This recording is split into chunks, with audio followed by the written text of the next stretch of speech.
Okay, quick.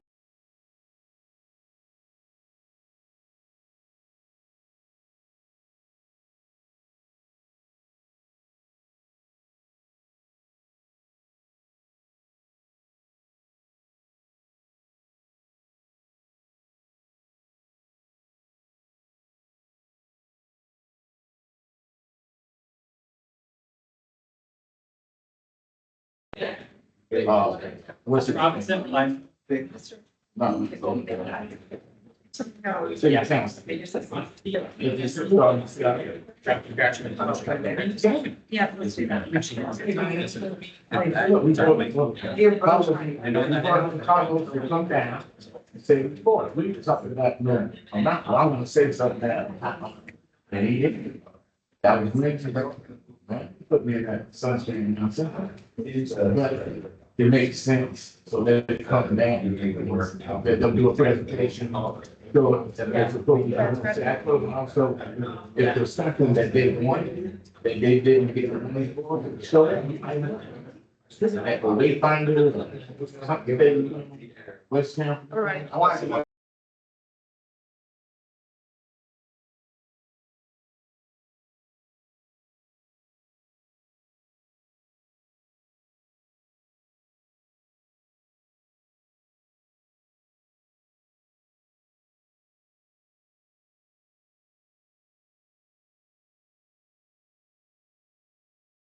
Okay.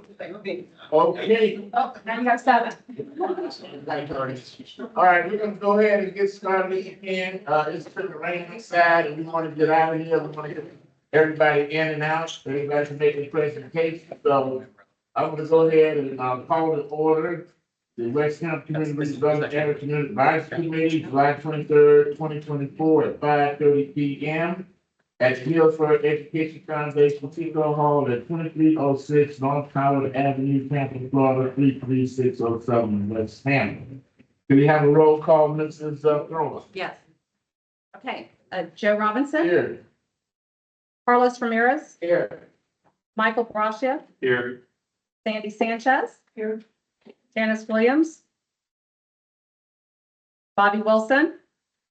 Not here. Jeanette Fenton, she called in and so did Bobby about not being able to make it.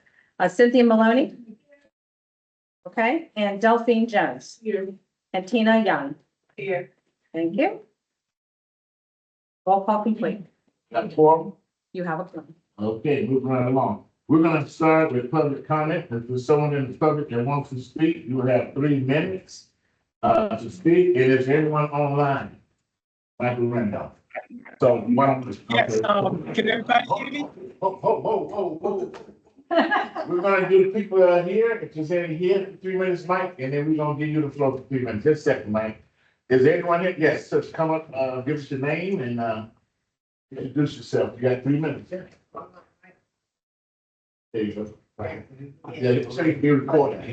So you have to be recorded. Good afternoon, good evening, West Tampa, CRA. My name is Mark Anthony Roosevelt Little. Everybody calls me MA. I'm a local artist since '04. I moved here from Los Angeles. And I just wanted to start giving praises to the local CRAs. I know each of you guys are individual placed in the neighborhoods. But it was fantastic as a local artist to be to see and be part of one artist events in Ybor. I know they have their own CRA, and I will be there attending on Thursday to give them their kudos. It was amazing to see the huge art event that was over at the Crest Building. We had major artists from St. Petersburg come over here, which is very unheard of as local artists. But I just wanted to give you the importance and the statistically proven what it is to use a local artist before going outside of your venture. You know, as you guys move forward in some of your redevelopment projects, using a local artist not only gives a sense of community pride, but it adds to the vibrance of your community. It's statistically proven throughout the internet, throughout the test of time. Forbes will tell you The Florida, state will tell you, it's a proven thing to use your community, as you move along. And I just wanted to, come today to express that. I've been used, just recently, down the street at the Foster's, barber shop. And, it gave me a little more sense of pride in this community, as a local artist going forward. And, Tampa residents also going forward. Thank you very much. Now, Mr. Anthony, Mr. Corey Robinson, do you know him? I do now, I'm just ready to take. Okay, that's the Saturday Arts and Culture Coordinator. He's going to speak. Might want to hang around and see what he got to say. Okay, all right. Anyone else in the audience for 3 minutes? If not, we're going to go to Mr. Mike Randolph. You have 3 minutes, sir. Okay, can everybody hear me? Very good. Excellent. My name is Michael Randolph from the West Tampa CDC. I want to start off by giving some congrats to Joe Robinson on this new appointment. I'm sure he's going to talk about that later on. I know he's going to serve the community very well, as always.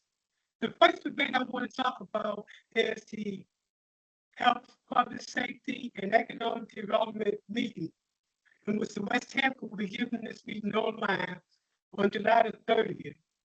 This is going to be a national discussion on what works in the most violent neighborhoods.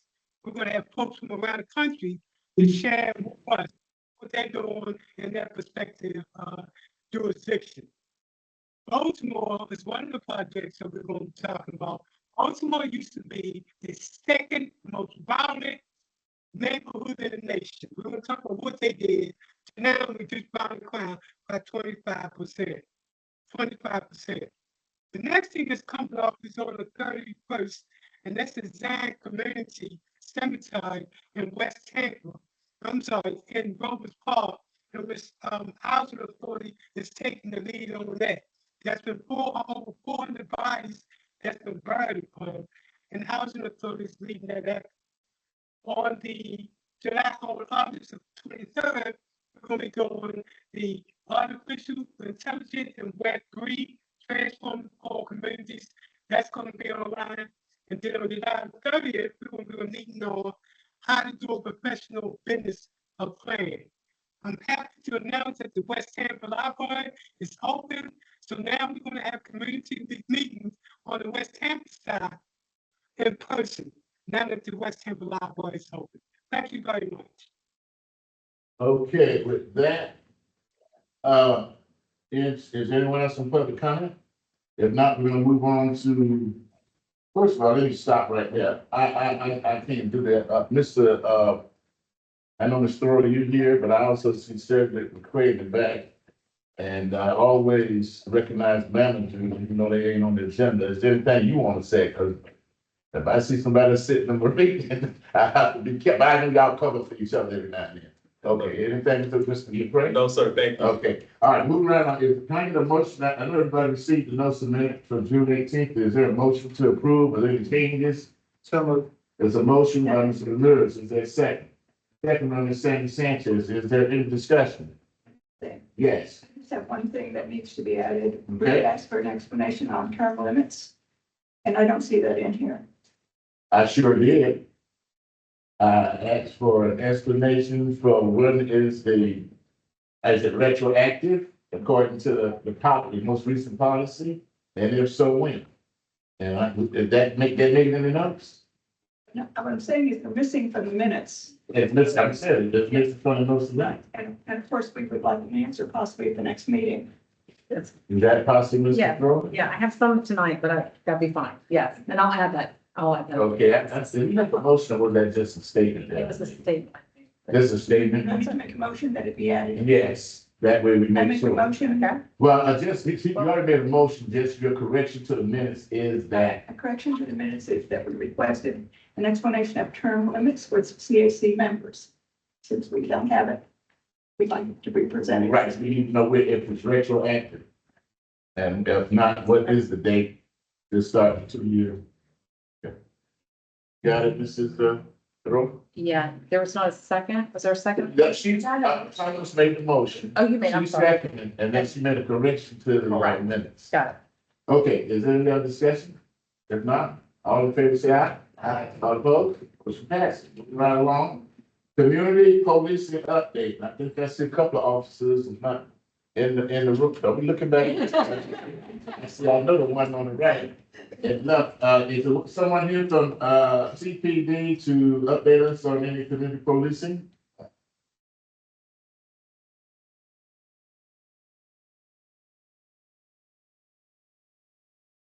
Microphone is.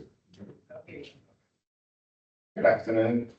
Lieutenant Neal with Tampa Police Department, and probably your right hand, Ms. Spear Thompson over here. As far as the neighborhood here, we did have what appears to be an increase in aggravated assaults, batteries. I can't tell if they're domestic related shootings or what exactly is going on, just based on the report that I have. We did have an arrest made on one of them. Actually, two. There were two arrests made, and the other two are being looked into. Sorry, my rate is going off with my ears. There were three others being investigated by detectives at this time. There were one residential burglary. We issued a warrant for that, and three other burglaries. One we made an arrest by patrol. Detectives are looking at the other two, and then there were four auto burglaries, and then two grand theft auto. Grand theft autos, was a big motorcycle, and actually some of them come down to those Segway type electric scooters. So it's not necessarily a vehicle that's being stolen. So we got to dig into it a little bit more to find out exactly what it was. I apologize for walking in late, but I was busy, so I didn't get a chance to really dissect it any further. But there were about 12 offenses in what we looked at as what we call the part one offenses, which is a little bit more than normal for this particular area. Okay, is there any questions by anyone on the committee? So you can't pinpoint, Oh, no, I can't give you an address because of Marcy's law, but it's in this neighborhood. Yeah, it's in this neighborhood. Everything I just went over is for this neighborhood here.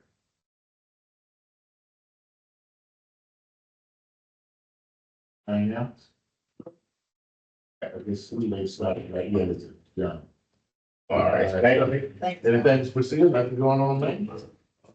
Okay, thank you very much. Code enforcement, anyone here for the quarterly reports? There he is. Well, good evening. I am Inspector Morrison with the City of Tampa Code Enforcement Department. I'm not the area inspector for this side of the interstate, but I'm the inspector for the south side of 275. I don't have our annual report for this side or either my side, but we have nothing significant but properties with the rain falling. And this time of the year, we have a lot of overgrown properties, especially rental properties. So we're just trying to keep on top of that, notifying property owners to maintain their property. And a few vacant properties that's been sitting around too for a while.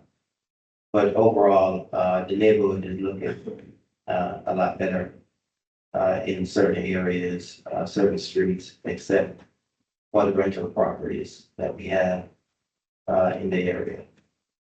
Okay, is anyone on the committee have any questions for code enforcement? Yes. Mr. Jones? Carlos Reyes, area, he was the area in supervisor for this year. Have they replaced him? Are they going to replace him? Yes, so far they have Jack Chuchio. That's true. Yeah, he's the area supervisor. I appreciate you not hitting me in the head with that overgrown mound, like they want 18 inches though. But haven't been, that's what I've been doing the last 2 days, cut the whole thing.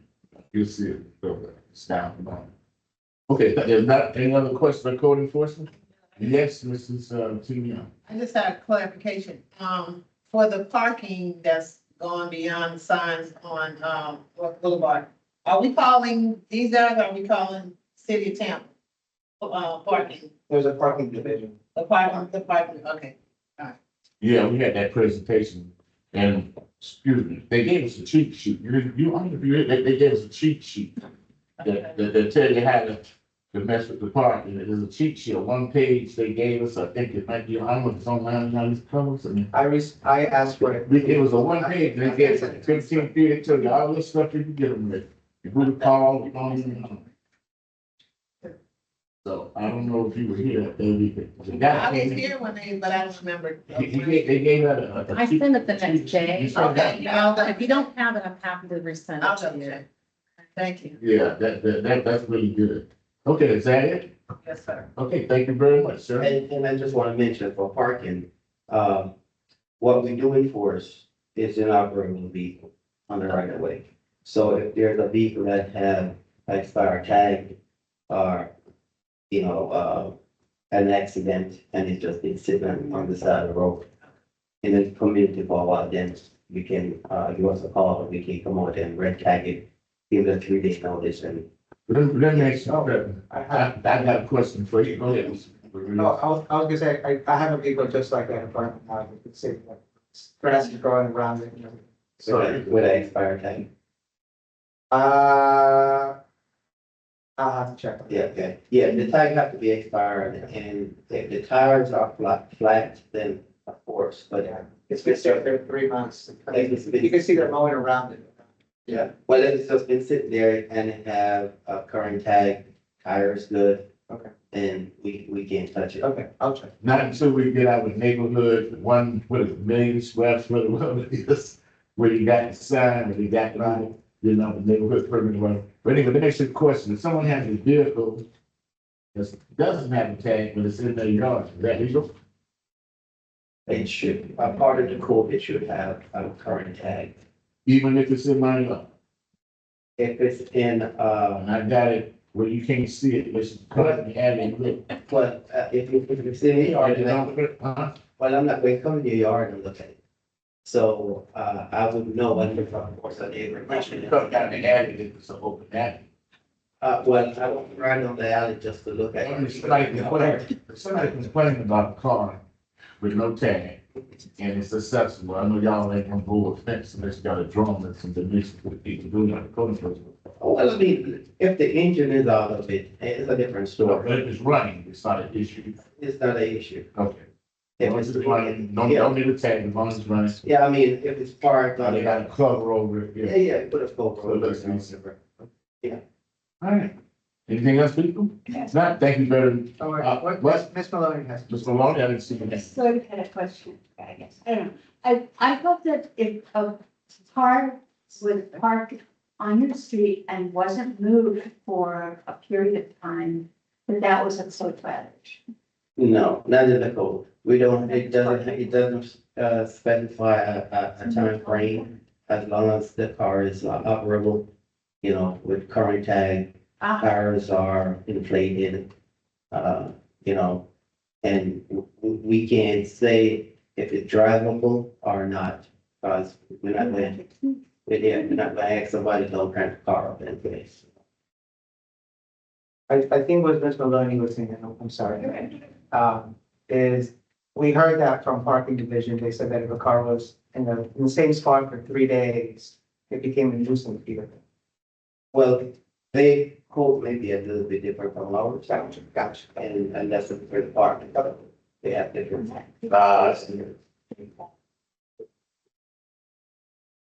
Abandoned boat, companion pool. Been it for years, anybody get out of it? Well, the property owner has been notified. And he's kind of pushing back a little bit, but. It's only been there 8 years. Yeah. Well, that he's been notified. I spoke with, one of his representatives. And I'm waiting to see what happens. The next step is, a civil citation, so. All right, anything else? Thank you, Bill. All right, moving right along, special presentations. How much time have you allocated, Ms. Brewer, for each of you? 5 minutes. 5 minutes. 10. That's, Main Street Quick Build Project Update, Tim Force. Vision Zero City Mobility. Mr. Force. Thank you. Okay, So yeah, we from the City of Tampa Mobility Division, okay, and my name is Timothy Horst. So I'm the Division Zero engineer for the city. The new one, I guess. I'm only been here about 4 months. But this is one project that they put me on right away. It's what we call Main Street Quick Build. It goes from Armenia Avenue on Main Street, the whole way to North Boulevard. So you can see up here, we've got the. yeah. Okay, so that, next one, it agrees with the map. you want to turn it on? I don't know, that's up to them, I mean, I'm listening. Yeah, I believe we got print off. Like they've been delivered to you guys. Yeah. If not, there's some more back there. But really, this is really the essence of it, so you can kind of see in great detail what's coming through your neighborhood. So this is Armenia Avenue and Main Street, and I'll just kind of walk you through the project, slide sheet by sheet, just kind of explaining a number of things. But really what it is it's all about narrowing the travel lanes, keeping the speeds down, marking the parallel parking to kind of eat up some of that asphalt space out there. And making it real clear for everybody where you're allowed to park and where you're not allowed to park based off of our city codes and everything.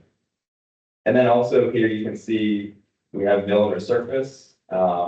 It's kind of a darker gray on there is where it is, but that's going to be going from Armenia to just kind of past Albany. So I'll kind of point that out. We'll just kind of go down the corridor. I just want to follow along. I'm looking at this here from engineering standpoint here. Now. Right. I'm looking at the very first page. Now, it's showing a median, the boulevard, correct? Right? Yeah, That's the scope there. correct. Now, it says segment one, a median wrong resurfacing. They're gonna resurface all that? That's what it says here. Resurfacing. That's the median wrong. Segment one and then segment two is gonna be wrong with North Boulevard, gonna be completely resurfaced. Yeah, from Armenia to Rome will be resurfaced. And then it says segment two. Oh, that's not the. Okay, so, yeah, we kind of broke up the project into 2 segments. It's all gonna go to construction at the same time there. But segment 1 is getting resurfaced, and then segment 2, we're just doing paint markings out there. Got it. Okay. And that's the segment 2 already been, they already did a new mill and match on that when they, after they finished the apartments, didn't they?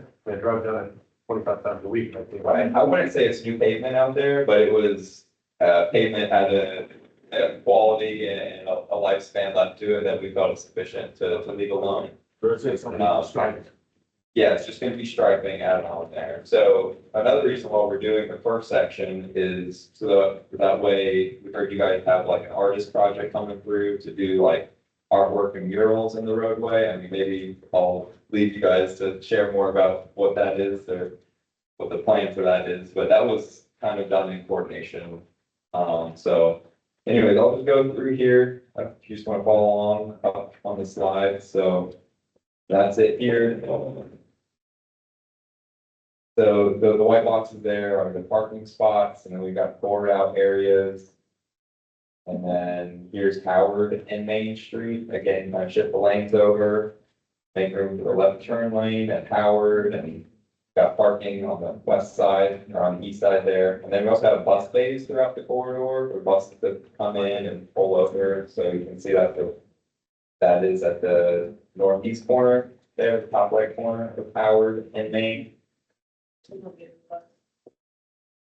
That's all gonna get apart, right? So for this project, called quick build, because we didn't do the most that we can with resurfacing. So we're just staying in between the curb lines for it.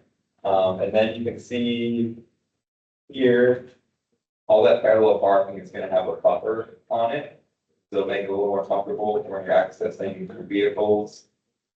And again, that's to make enough space for the bus to get through, while also, striping 10-foot lanes to keep the speeds at what's posted at 25 miles per hour.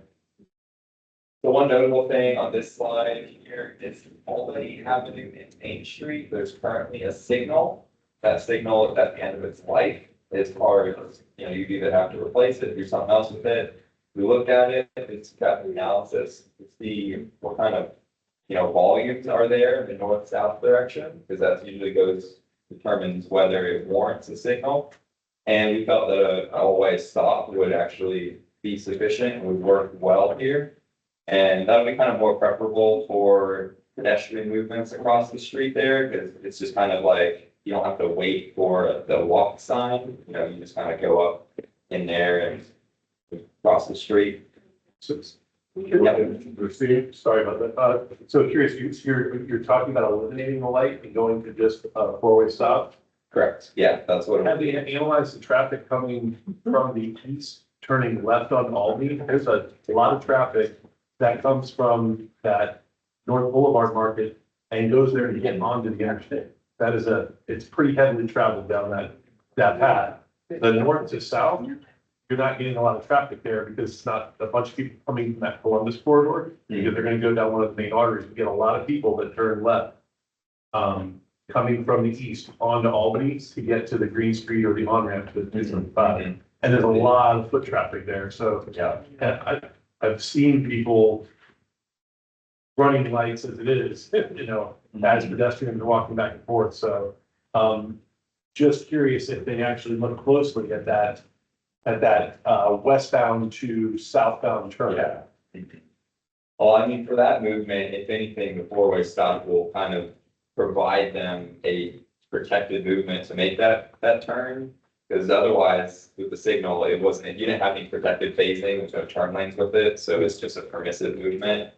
We didn't go that detailed, to be honest, as far as looking at each movement and, what kind of conflicts, but we look at the overall volumes of the corridor and, we kind of, people above me made that decision that it would operate just fine with an all-way stop and that it would kind of help activate this space more, keeps traffic slow, and I believe that parcel there on the northwest corner of Albany and Main Street is a park, or at least has been given to Parks and Rec to develop it as a park, and they're looking to activate that space. So one thing they requested was put parallel parking on Albany on the west side there.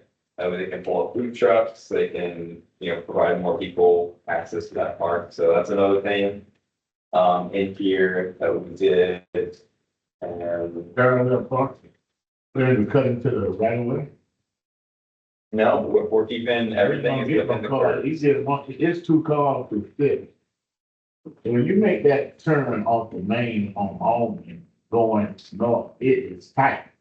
Yeah, what we're gonna do there. And you're gonna bump out from the curb, parallel parking.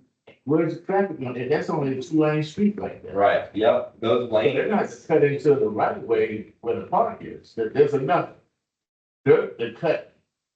Because you got the curb and the dirt, and then you got a sidewalk, so they got enough to cut it that, but I don't see them putting parallel parking right at the intersection. yeah, we're, I mean, they mean, you can't put parallel parking right at to the intersection, can you? You gotta have some view to turn. That's the problem with, Oregon and Maine right now. You got, the parking has to be recessed back so you can see. You can't see, I don't see them putting a curb, parallel parking on Albany, let's say behind the alley on Albany, almost to you.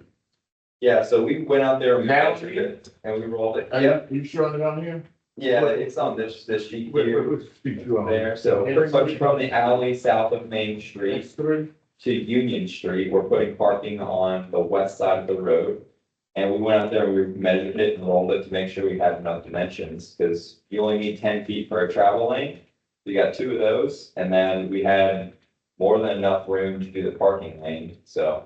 So it's gonna be on one side, not where the bar, not where the liquor store is. Correct, yeah, it's gonna be on the west side, adjacent to the park. That's where Parks and Rec requested it. So, yeah, I mean, it's So let me answer this. a line road right now. So then there's not gonna be any, see, with a light, you get pedestrian signalization says cross the street. Well, a four-way stop, you just don't have to be down the tracks, right? No, four-way stop, people stop for you and they have to yield to crosswalks, right? I mean, it's state law in Florida that you have to yield to pedestrians and crosswalks. That's tradition, they'll be slow and. That's Alright. That's the thing you want. And maybe Mr. Vice Chair could, I'm in here as well, but I'm looking at not what maybe they say the state law is, but human nature. People don't roll through stoplight, they roll through stop signs. Right. And we have a park going up here, we've got lots of traffic that's walking up and down, and we hope to create a more pedestrian environment. And I just see that as not a safe, I see that as safety dropping back. This could be problematic, people will be rolling through, they already are speeding down, the light at least makes them stop. The slow 25, 35 mile an hour and go again, that's where you worry about it. There's gonna be kids in this park, there's gonna be a lot of money put into this park to try to invite the community to enjoy the park.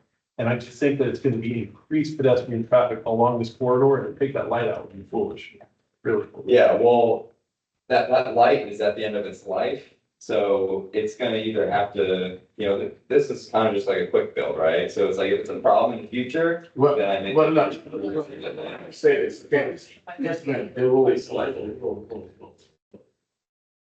Just open up. So, understood. You said that decision was made above you. Correct? Well, I mean, No, that's what you said. You said that the decision to get rid of light was made above you. Okay, since that's be the case, and I'm sorry about this, about getting that. My question is, say, I believe that if you get rid of something like light, Mr. Vice Chair, it's gonna be hard to get it back down the road. But if we say the light has got to reach this useful life, that, how did you determine that it reached this useful life? Because you say you didn't do the necessary study to say that they needed a light. So in order, if we got a light, it was put there for a reason. Okay? And we got a decent light and it works, like Mr. Brazil said, and he right on the corner there with his property, and we're trying to put my park there. And then we're talking about putting parallel parking next to a four-way stop. My observation of four-way stops, people roll. People roll all the time. They don't come to a full stop. So I don't know. I hear what you're saying, but I'm not really for moving that stop right now. But anyway, let me see. I had Mrs. Sanchez, then I had Mrs. Jones. Did I see somebody? Okay, Mr. Sanchez, go ahead. And then, what did you have? All right, hold on, Mr. Sanchez. My question is, I really don't care about the life of the life. I care about the life of the people, pedestrians that use that whole way, that light now. My son worked at a restaurant there. Michael has business across the street. We have 3 more restaurants coming in there. We can't afford to have people running that stop line. It's going to be too busy, and then the park there.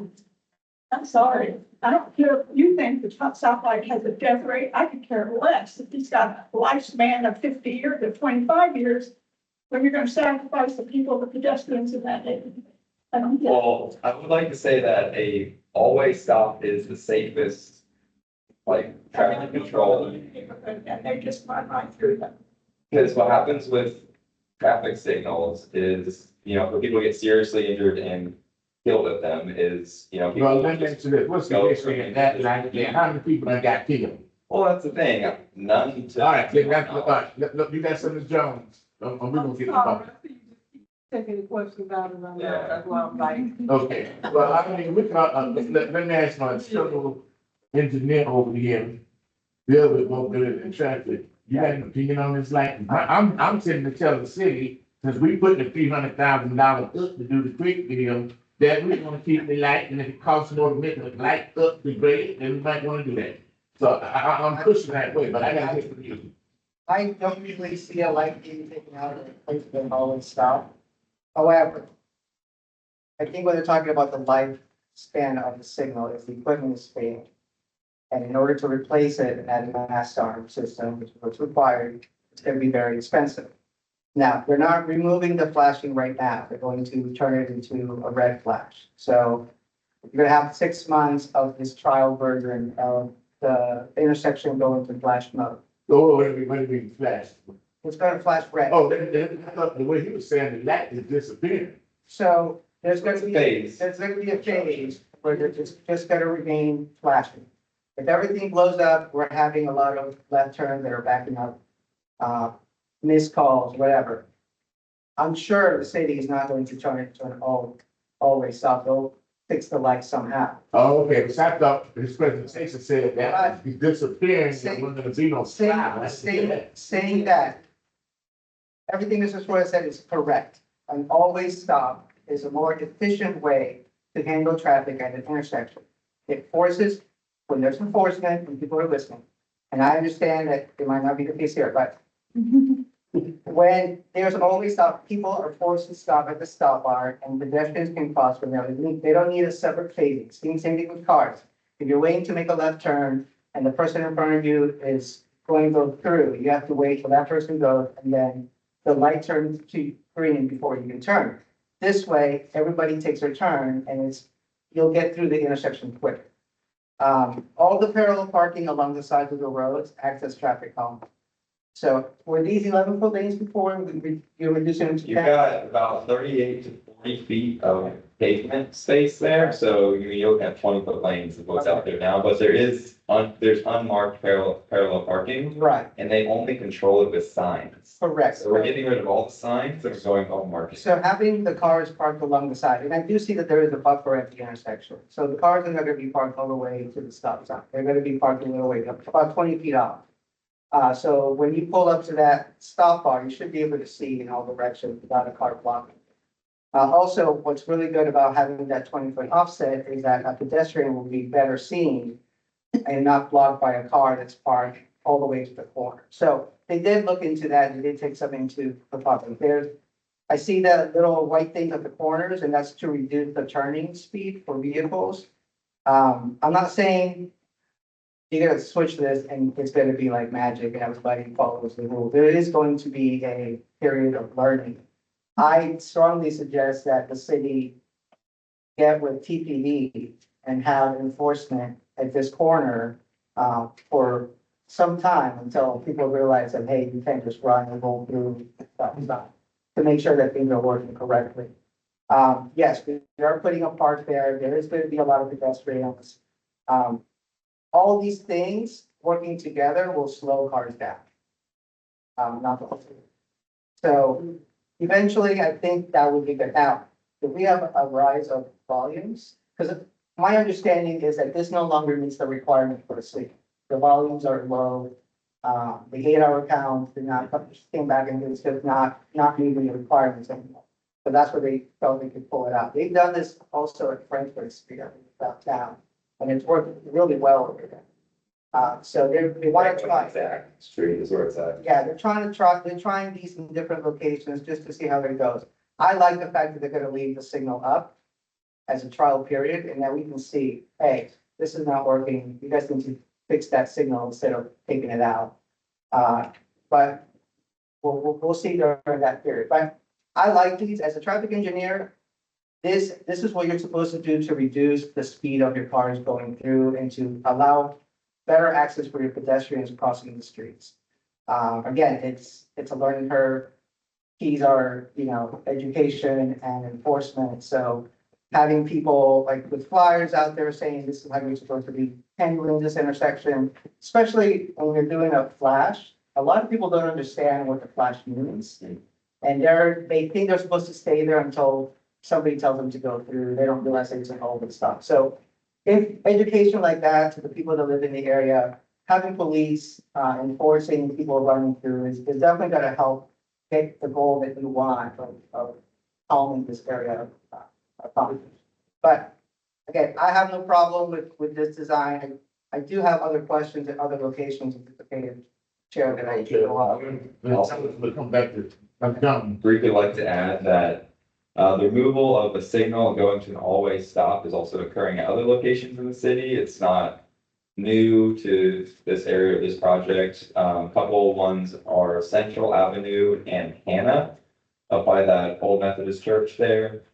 In Seminole Heights, that is going to go to an always stop as a part of a bikeway project. on Central, and then as well at Lake Avenue, Central Avenue and Lake. That one's also gonna go all the way south. Fine. My traffic engineer said it's a trial. If we really feel strong about it, then we can make the motion, we'll get a light up there. Light probably run, Money is not our problem, that's, so we're not worried about what it costs. so, yeah, this whole project is probably gonna cost around 3 to 350, 400. Right, we've already funded, so And you- let me move on. Appreciate it. The light would be about $500,000 We ain't worried to about that, that ain't no 700. money over here. Listen, okay. Mrs. Jones, you have something, Carlos has something further down the road. We don't, I think Carlos has given us some comfort that it's a trial sort of, and if it go haywire, because you gotta understand, you know, I'd love to see the police control traffic on Main with 150 people over there at that bar. I mean, at that liquor store and over there, down the street by the fish market and all back over there with what's going on. We just don't see how this go. This 4 ways thing with the light, I'm like, I agree with you, it makes sense, it's common for people that follow the law. Okay, people out here sometimes don't follow the law. Okay, right, Mr. Brazil? So, And one more, something you said kind of concerned me a little bit. I know you didn't mean it this way, but when you had mentioned that if we have a problem, then we can always talk about life. I want to know what the problem is. Like, does someone have to get killed? Like, how are they gonna know? Is there gonna be somebody monitoring? Is there gonna be a traffic study once this 6-month period goes? Like, who's gonna be testing this or monitoring it to where they say it's working?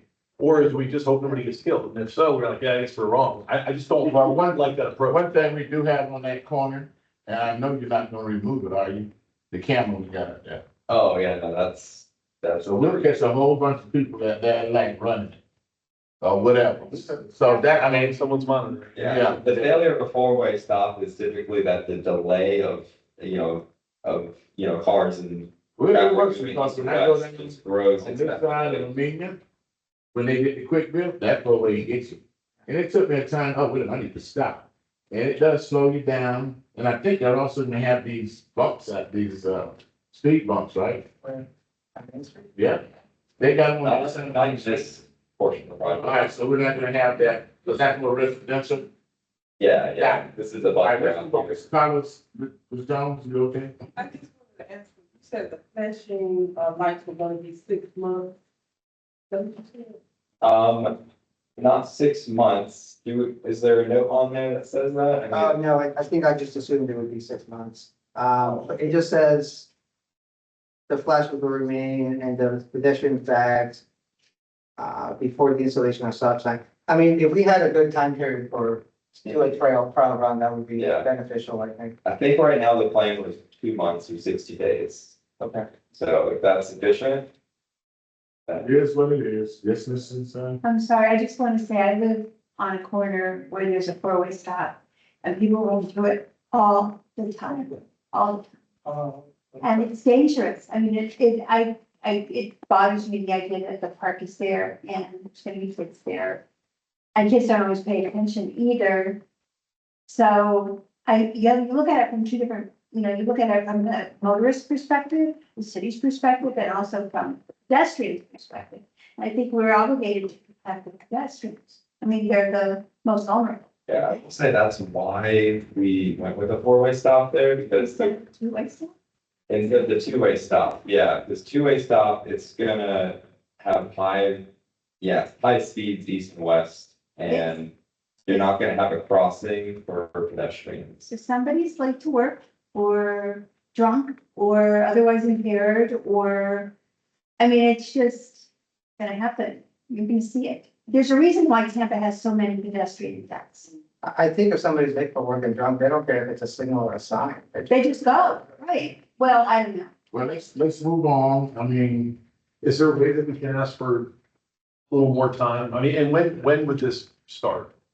And the only reason is just timing is imperative because you have a high student population and there's an entire summer, for instance, when the students are not even there. So some of the people that'll be traveling that road, it just depends on when it will start. So construction's gonna start in September. Okay. And it should also wrap up in September, depending on when they start, right? But not anticipating the construction to go on for more than a month, let's say.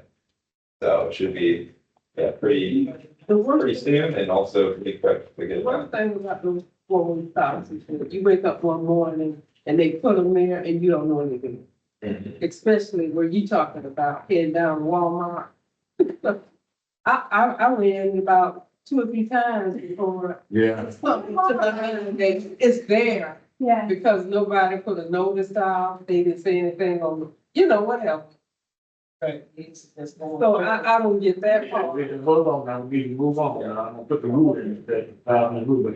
This Sanchez, then we're gonna get Carlos, because he's got some other intersections. According to Mobility's parking division, you have to park 30 feet away from the stop sign, but you're doing it 20 feet away. So you're going to deny it.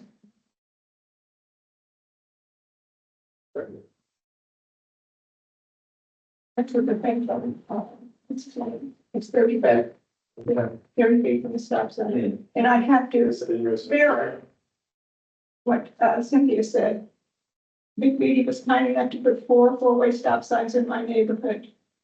And it's a joke. It slows them down, but they don't stop. Mhm. But we're gonna find out, with that cut, I'm going through my confession here, he I said, think I'll look into that he too. said, let's try it. If it's a disaster, we're gonna know sooner than later. I think taking everything into account, a holistic approach, With some, okay, so, and everything has to, like, you can't just have one treatment. I got to work. You have to have everything. the whole thing. So yeah, so at least at this intersection, if we could coordinate to make sure that the trial period, is at a time that we're gonna have regular traffic. If we could extend it more than 2 months, that would be great. If it has to be 2 months, if we could do it, on the trial. Have enforcement out there, TPD, to make sure that, they're helping us out. The generous of line, for sure. Yeah, I see that you're using 36 by 36 stop signs. That's good. Maybe if we could bump it to 40 or 40, has it already been let? Has it already been let? No, that doesn't. Okay, if there's an opportunity to make it even bigger, We do have stop and head signs on Main Street. I but did, that's- yes, on that. Yeah. No, 36 by 36. Just a suggestion to have better awareness and have better visibility of what the control is gonna do. This is District of Remembers, you had some brother. Yes, we're sorry. Okay, so we do have a school, actually, I think 2 schools along Main Street. I didn't see a crossing at Fremont. Why not? Fremont is right there at the corner of the magnet school. Right there. Right, so I think for the crossing, you have to have ADA crosswalks. I don't know that we have that.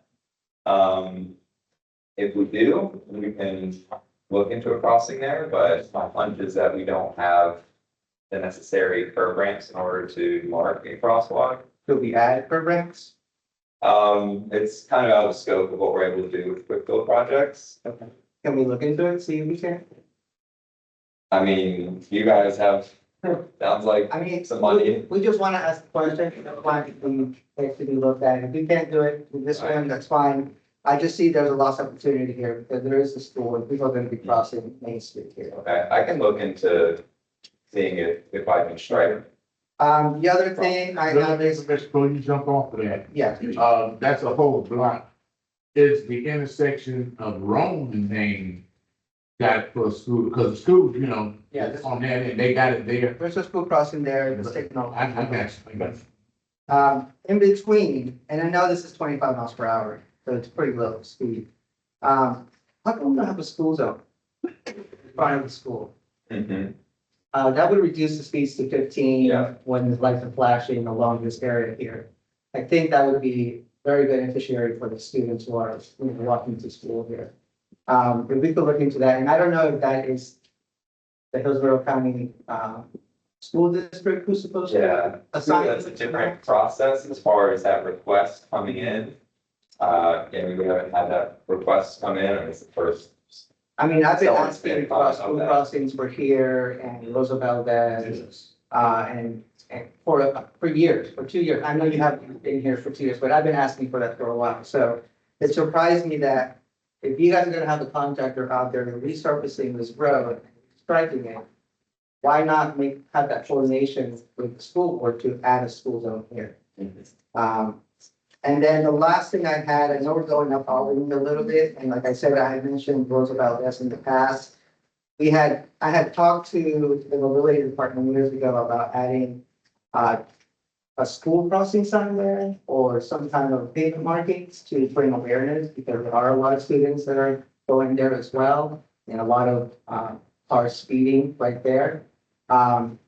If we could add that to this project too, I think we end like right at that intersection of all of it. Which one, all the way in, England? Yeah, is it Union? Yeah, Yeah.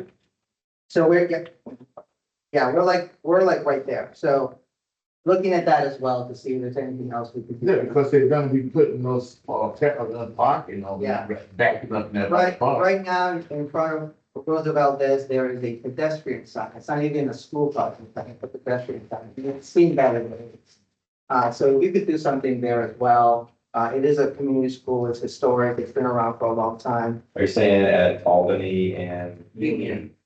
at Union? Get it crossing across the east and west side, or going east and west? Yes, that would be great, I think that's all the content. Yeah, because we have, this is the middle. Yes, Those people here. I'm quite sure they. Could you do me a favor? Could you write your comments in there? Yep. I'll get it to you again. All right, That'd be helpful. then we don't have to vote on anything, right? There's no motion, there's nothing required from us tonight. We've already approved. No, yeah, that's just an update, you guys. Comments, I mean, they're trying to move this forward, so it's kind of like we could start with what you have here, and then you're adding in all these other. Yeah, I mean, if they, Phase right now, two. we want this to move. on. Because we don't want to hold it up. This is the first time we've had an opportunity to talk to this gentleman. Right. And so, this has come before us, but this is the first time this gentleman's here and, and it's the first time I don't think I've seen them folks that sort of caught me, but, we did our comments. We asked our traffic man over here, and he says, let's roll with it, and we give him some concerns, on the back there with the schools. And I think we're gonna get a good project. I appreciate your time. Is that it? Let's move on. All right, moving on the agenda. That puts us to next presentation, cornerstone mural design.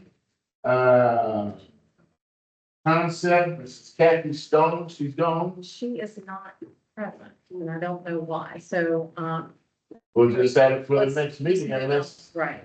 I mean, I've seen what they're doing as far as, have anybody seen that wall? There ain't no bullets on that wall. I mean, now, and she just wanted, did we have to approve the mural? I think we gave them money, $98,000 to do the wall. I don't It know. was that part of one. the Haven't approved no mural. It was part of the development agreement that she would bring the mural design back. Oh, yeah, that's the same thing that we. Correct. I spoke to them, they were gonna call me, but I guess they've already made the decision, but it looks like the CRA has already approved the money. Yeah, that was. But I mean, the city council also approved it recently, I think, for them to go forward. Oh, no, they've been, I think. Yeah. Right, she had a grant for it. And just so you know, what you have before you, there was one version, she had two versions of this. So the one you have before you is the latest and greatest. Okay, so there's one that showed all the artists, and then this is the one that narrowed it down. Okay, so The one, Mrs. Hurd? I don't, from what I understand, you're supposed to give recommendations here. She's not here today. But I mean, I think she's got nervous, they had a competition, I think, with this Roosevelt, so, Yeah. and they went through it. They said, really nervous, they called Calvin third. That's what I'm saying, I mean, and they so. Yeah, I mean, Chair Robinson, we have our arts person here could add some comments to this. to this, Yeah. come on. Yeah. I'm like, okay, she is not here, we're gonna move it to next month, if they wanna come, but they gotta come next month. But we're gonna go ahead and hear, unless he can resolve it now, then Mr. Corey Roberts. Yeah, all right, come on down. we're gonna have Mr. Corey Robinson come in and maybe he can explain Rose's Hub since he is the CRA arts and I respect it. This is a CRA project. We have, that he would know what's going on here. Okay, we got two packs. We got the Rosa Hub and then we have Mr. Corey Robinson with his picture on it. Maybe he can explain us what's going on. Thank you. Mr. Robinson. Okay, my first CAC meeting, so, starting in West Tampa. My name's Corey Robinson. I'm the new Arts and Cultural Affairs Project Coordinator, and I'll be working with the CRAs for all their public art. After my presentation, I can touch briefly on what I know of that role at Union and Just talk Albany. about, there you go, so we can see that. Oh, There you go. No, we're gonna load this second. Everyone should have a little packet that I printed out. I don't have a slide for the first sheet. It's just a one pager about myself. I've been a professional artist and for about over 20 years. I recently came from managing public art for Creative Nellis. So for the past about 2 years, I've been managing their public art program, and we've been able to establish a lot of art throughout the county. Before that, I came from the corporate art world, and I was managing and creating art for Urban Outfitters globally for their stores. On this little one pager, there's some projects I managed in Pinellas. None of my personal art is featured on this one pager, but there's a little bit of information about me. But today I'm here to present a process that we created for the CRA. This is a very broad presentation of it. It's going to be, this is the first slide. This is a flow chart that we've created to kind of work through the process of how it goes from request to finalization. And this is a draft, so it will be a work in progress. We created this because there wasn't a process for the CRA's public art ingrained. So we're trying to make something. So let me stop you there. Yeah. So this is a draft process. Much like we got housing processes, commercial grant processes. So now if you want art in the CRA, this is the process that we'll have to follow. Yes. And where are you at in this process? So I am throughout the entire process. Oh. So I'm going to go. Let me ask you another question. Yeah. Did you present this to any other CRA? Not yet. So we're first. You're There first. you go. That's what we like. Uh, All right, roll it. So each one of these, I'm going to go into each one of these sections of this flow chart, so we can get a little bit more detail in how it will go. So step one, this is an exciting one because this is where the request comes in. So it either comes from a community member, a community organization, or the CAC can request, and that will be the first step in the process. And step two would be where we receive the request and the CRA manager and meets with myself, the arts project coordinator, and we go over the request. Does it meet the community redevelopment plan or the strategic action plan? Do we have funding for it?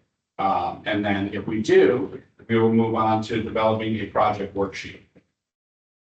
And this is a little, this is a draft of the project worksheet too. This is even in ever changing per project, kind of what we need as we move forward in these projects. We can kind of evolve with everything per project. So this just has like, a lot of this information would be for the call to artists, for the, there's a statement of placemaking for the project. Why are we doing this project?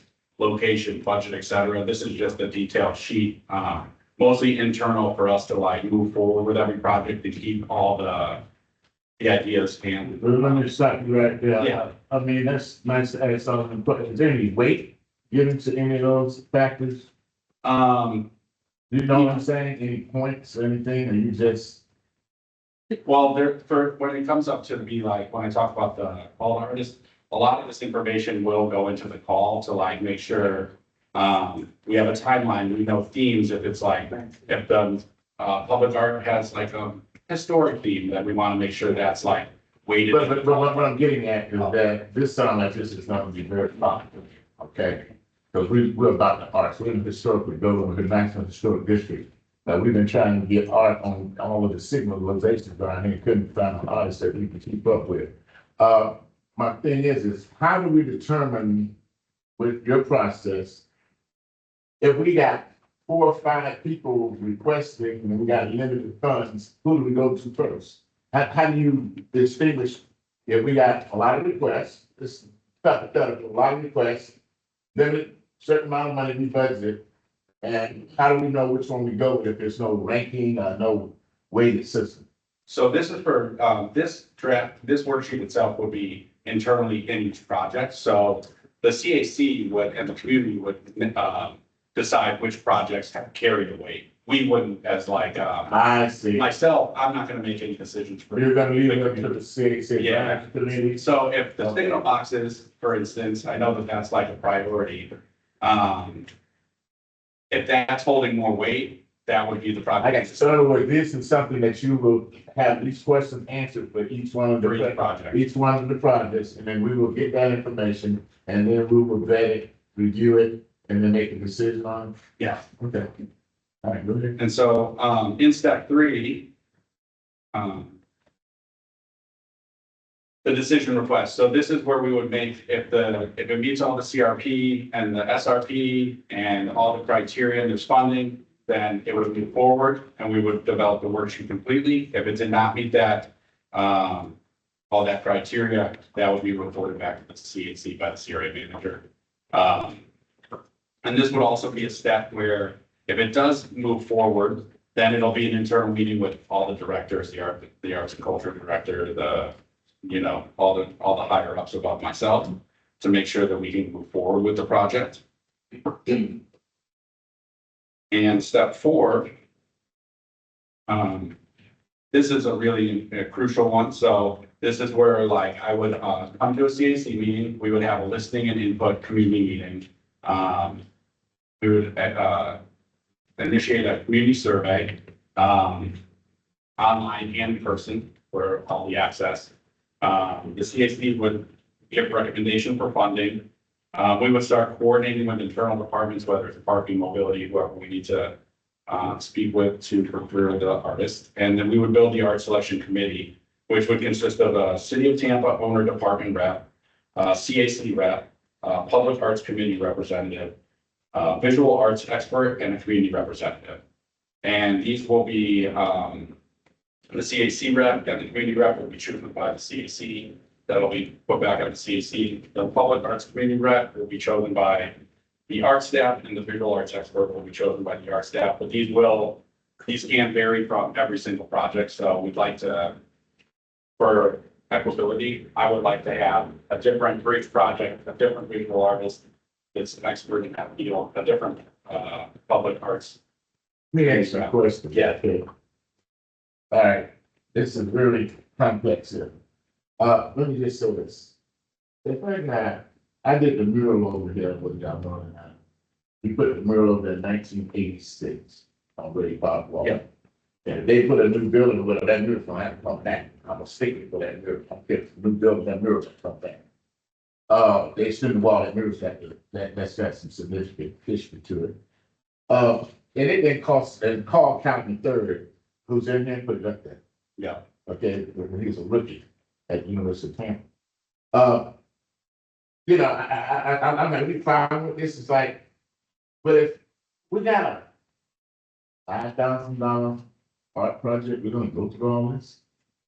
This is more like you got $100,000. See, I'm trying to figure out where the range is. If if you got a small art project, this is like overkill versus, is there some threshold, like amount that, okay, we got $50,000 request, you gotta do this, if it's under that, to be made administrative, this, I'm just trying to figure out that, you know what I'm saying? It's like, if you got a real big $1 million project, you got to see it, $100,000, so there's no, y'all can say this for any size project, Well, it is steps. It is a process for any public art project. We did the same kind of steps, similar in as well. But what the was some difference of the between, values of the artwork that you did? What was the lowest value you did?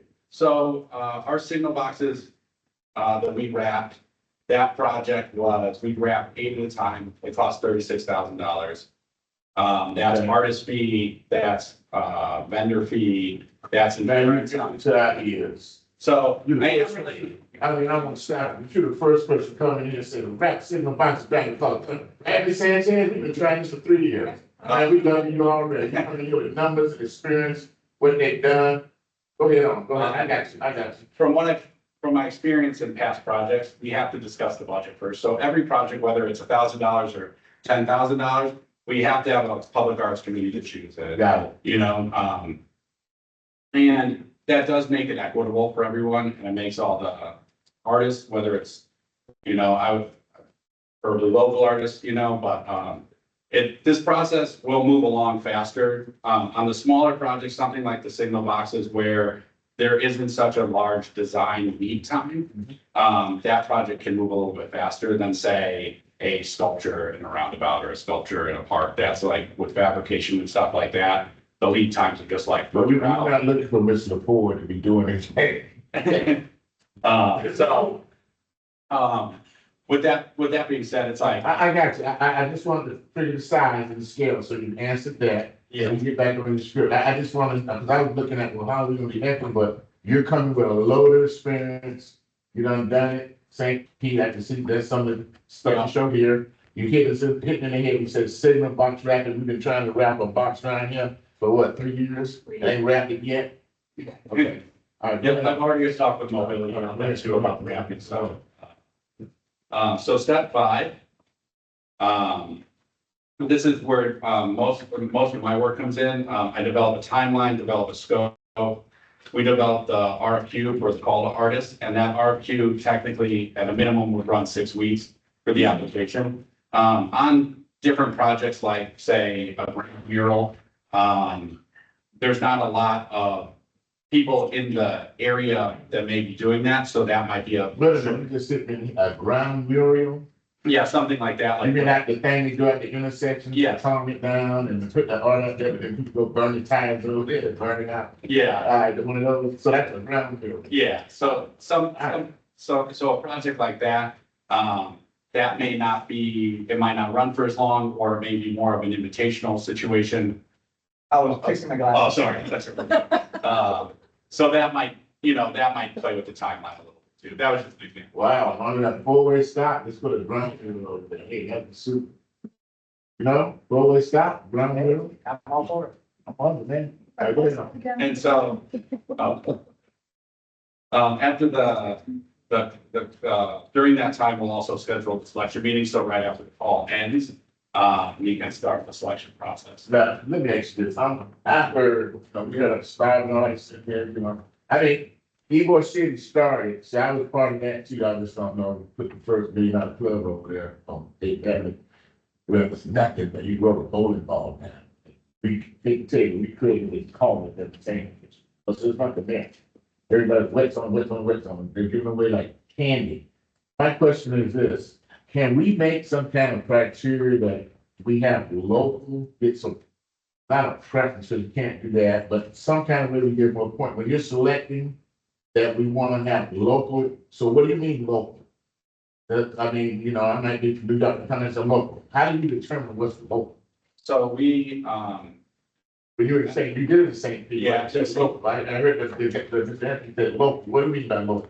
St. Pete, when I was working in Pinellas County, we could only fund Pinellas Arts. So on the application process, we would make you show either at first when I started, we were only showing licenses, but then I got to change to lease agreements or like, a car tag, or, you know, like something that's more equitable, that it's not just like a driver's license and that You information. mean of the artists Yeah, themselves? of the artists themselves to prove residency in the area. And that I think is like based on the community and the amount of artists in the community. Say you want to do a $300,000 sculpture. The pool of sculptors in the area may be smaller than the pool of muralists or the pool of, the great thing about the signal box is, not to jump all over the place, is it puts such a broad array of artists, because you could have, because the artwork is scanned, you can have textile, you can have abstract, you can have realistic, like any type of art can go on a signal box because it's just a design, where the pool for other projects might vary based on the actual scope of the project and the qualifications of the project. So, that's why the call to artist is so important, and that like worksheet is so important to get all the details to make sure that the call to artist is like extremely detailed. And lays out the actual project qualifications so we can get the best artist we can. But I feel like I'm a strong promoter as a local artist myself, working local. That local can be determined, I feel like, by project, by the community. For city projects, the selection process is different. The way they have to open it up outside of local is different. I feel like based on the process during the project, during the listening session that I'll be for every project, we can kind of develop that as a group, as a community. I want, community first. This is your guys' neighborhood. This is y'all are in it every day. So And if they've done burials in the area, yeah. then So- that's something that we would look at. Yeah, so if you wanted to open it up and fund artists even in the greater Tampa Bay area, some other counties, that's still considered local. If you want to keep it just the city of Tampa, Hillsborough County, Who like, makes that call? You do, or the CAC, or who makes that call? I would feel like the CAC would make that call. That's something I could look into, but I know for city process, it's a little bit different and their rules are different. The way they select, they don't have it's mostly done by the Public Art Committee on the selection, and it's not so much No, community we want to driven. break away from that. That's in the sense that I know we want to break away. So this is gonna be something just for CRAs, This process is developed just, for CRA. they ain't got nothing to do with the city process. No. This is a CRA process. Some things that Right, I don't hear that, right? yeah, some things that are non-negotiable city processes have to be involved. That's why I am working with under neighborhood and cultural affairs department, because the city, no matter what, even though it's a CRA, has certain processes that they have to stand by, like public committees, it's still like things like that. So yeah. But this process right here was developed strictly for CRAs. I like, we done. Yeah, I just got a few more slides. Go ahead. Okay, so the call to artist, it'll contain the project description, eligibility, site description, theme, content, budget notes, submission requirements in anticipated schedule. Step 6. This is where the art selection committee reviews the submittables and makes the selection. So I already talked about kind of like the art selection committee was made up of, but in this process, the steps are the call closes, the application goes through an internal review, which would be the art staff, which would be myself, and that's just to weed out the people that don't have the qualifications to fulfill the project. Essentially like a job interview, you would weed out the applications that before going to the finalization. So then the art selection committee meets to determine the final selection, and that could be they select one artist and it's just that's the perfect fit. It could be a situation where you select a few finalists and then we go into another meeting where the finalists make a proposal. This usually works for like larger projects like sculptures and stuff. For smaller projects, we would probably just try to pick the artist unanimously or with a voting. And so after the art selection committee picks the finalist, the artist is notified. And this is kind of just like a little fun little cartoon of how a path to great public art, where it starts with the call artist, and then at the top of the mountain is the excitement where it's the artwork. So this is kind of the hierarchy of the selection. So it goes from the CAC developing the project, what the community wants, the request, goes to the art selection committee, they make the selection, goes to the CRA board, and that's kind of like, they're the end all be all. We know that you just died. Now, something you didn't address, this is for new art. Yes, but I have been looking at the projects that you guys have on your. Well, not that. What I'm concerned about is that we have art that needs to be touched up from time to time due to UV degradation, vandalism. My thing with art, murals is that I always request a graffiti coating. I think the last time I put one over here, 1986, it cost me $580 a gallon all the way from California. You know what I'm talking about? Yeah. All right, so 1986. So I'm a big fan from Walgreens, but in West Tampa, we need to have anti-graffiti coating for spray paint. So when you hit it, the Mr. So-and-so come through at night and go in and so like almost like Mr. Clean Eraser and wipe it off. The undated paint is there, no problem. Yeah, and that is something that like moving forward, I would like to make a requirement by all the murals going in. That's something we did do with Creative Pinellas. And the artists were, required to, do a UV coating Yeah. and, Against the graffiti. yeah. So I'm not on the wrong. No, and you are right, it is very expensive. They have But- made, strides in the last 10 years to make it a But little bit it's just cheaper. like the artists come back and do it. Ask them over at Perry Harvey Park and they broke all that glass. Yeah, and that is one thing that even with the CRA art, it is still going to be insured and then put in the, city's inventory for art. Oh, really? So any mural, signal boxes, that might not be is in, something that's insured because of their, lifespan of vinyl, but, that's something that we also, when wrapping, that can be something that's discussed with the funding to, save a little bit extra money to if a box gets hit, if a box gets struck by lightning, it can be rewrapped quickly. So that is something that we've like. I'm bringing the world of our experience to this side of the town. We the first ones to hear, committee members. So I like what I'm hearing. Okay, any questions? I got Now, what's saying, is you ain't got no good man or something? You're the biggest proponent of art one-on-one. Now, let me get microphone and say hello. Oh, all right. it. Two more slides. Go ahead. So slide 7 or step 7 is the reporting. This will be where the, myself reports the selection to the CAC.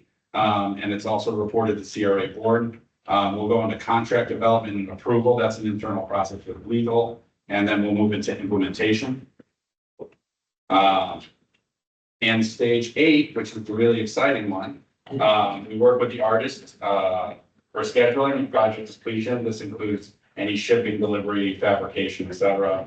We'll work into dedication planning for ribbon cutting, any closeout items, which is putting it in the inventory. But the main part of this step is that we get to celebrate the art and everyone, and hopefully at the end is extremely happy and the neighborhoods are beautified.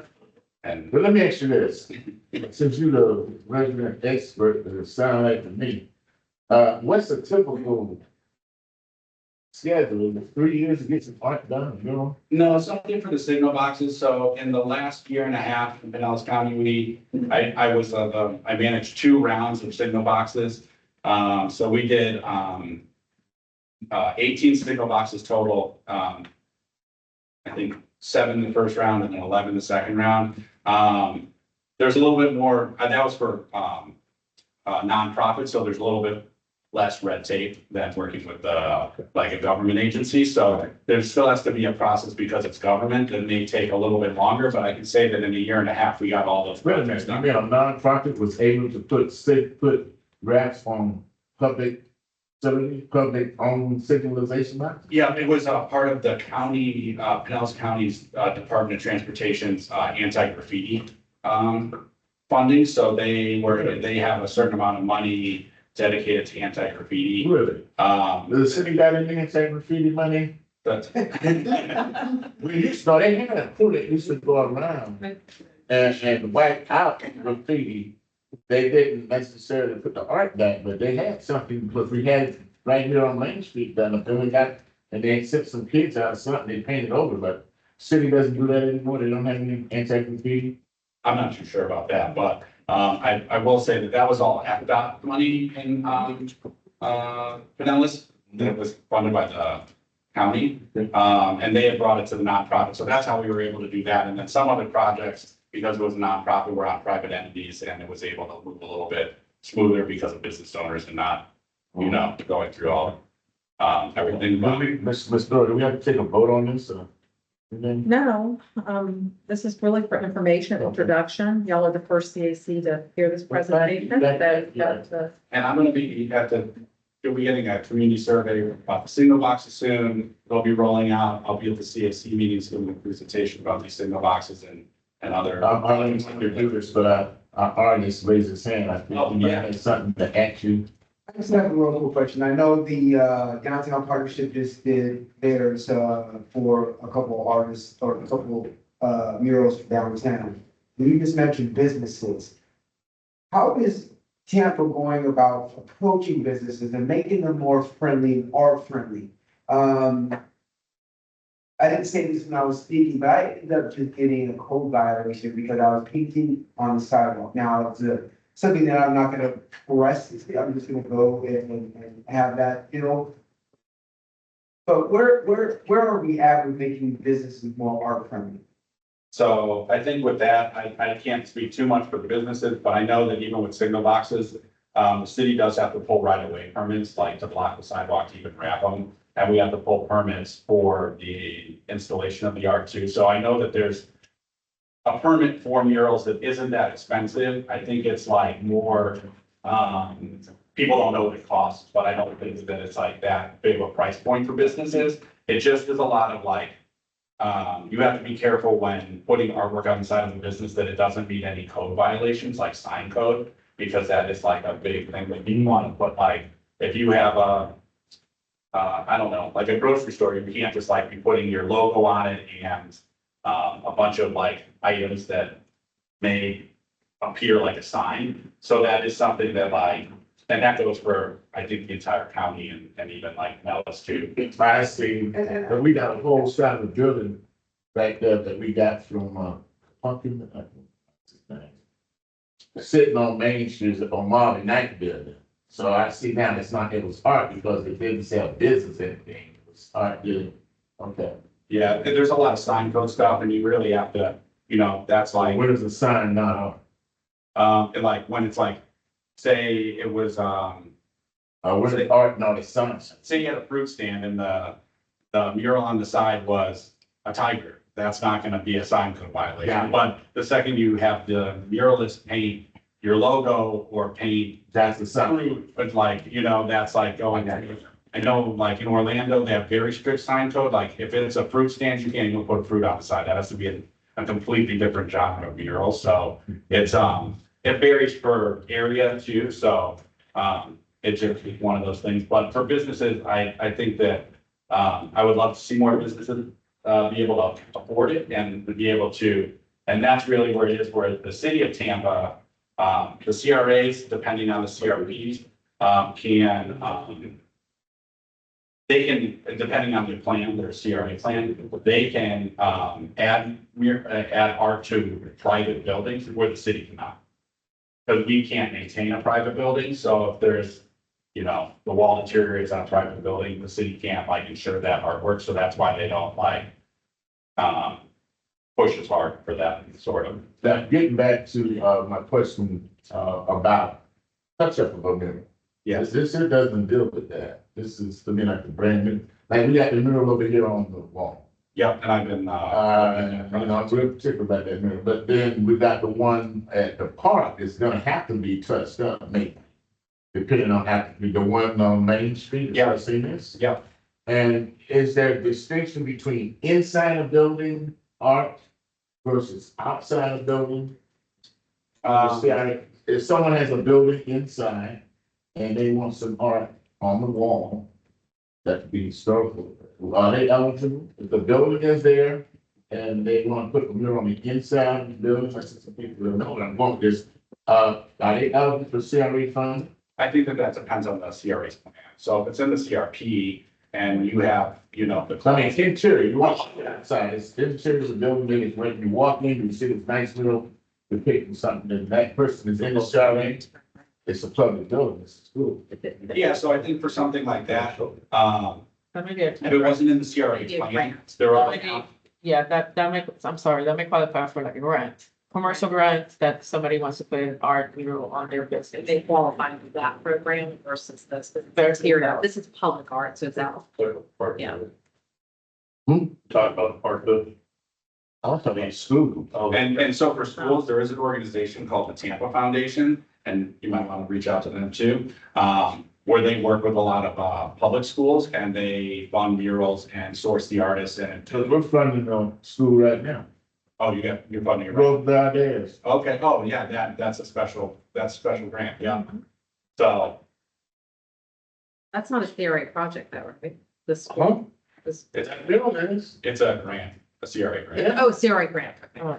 I was wondering. It's the school is getting the middle, it just have to be on, I'm looking at. Okay. I mean, it's fine. I'm sorry, we gotta get on solid. Okay, yeah, I left some cards by the door. Feel free to reach out to me, any questions, anything y'all need. Did the stone show up? Yep, she's right. Yes. When I talked to him, we got it. Anybody? We stone, okay. We're gonna, all right, we heard, well, actually. Thank you so much. We heard your words, so we're done with that, Cory, so now we're gonna go back to Mrs. Stone. Did she say she was not here before? I didn't see her, was she here? No, she came. She's here now. Oh, okay, well, thank you. So we talked more than the Stone, Here, you. all right. Is this your presentation, I heard? It is. Okay. Oh, thanks so much. Thank you, and forgive me for being late. So we are back here to share with you an update on the wall. And so first of all, it's completed and it looks really nice. So that's how it looks now. It's not completely bulletproof, but it is bullet resistant, so that's good. After much lamenting by everybody concerned, we finally have a wall that everybody feels will protect the children. So that's what's important. I think it's really neat as we begin because you helped pay for the wall, or you will be when I get the reimbursement. On the other side of the wall, there's sections where all of those, where all of the whatever you call it, pillars are. So on the outside, it's smooth, so that this long continual mural will be there. But on the other side, we didn't talk much about it in the presentation, but I'll mention it now. We are going to do some murals on the inside of the wall that will be more like a learning environment in the inside. And since there are sections, it lends itself perfectly to learning, like almost like learning areas for the children. And Tampa Prep and some of the neighborhood youth will be a part of that project. So when we do, and I'll talk about it a little bit later in the presentation, but when we do the dedication, we want to have that all completely designed and ready to launch.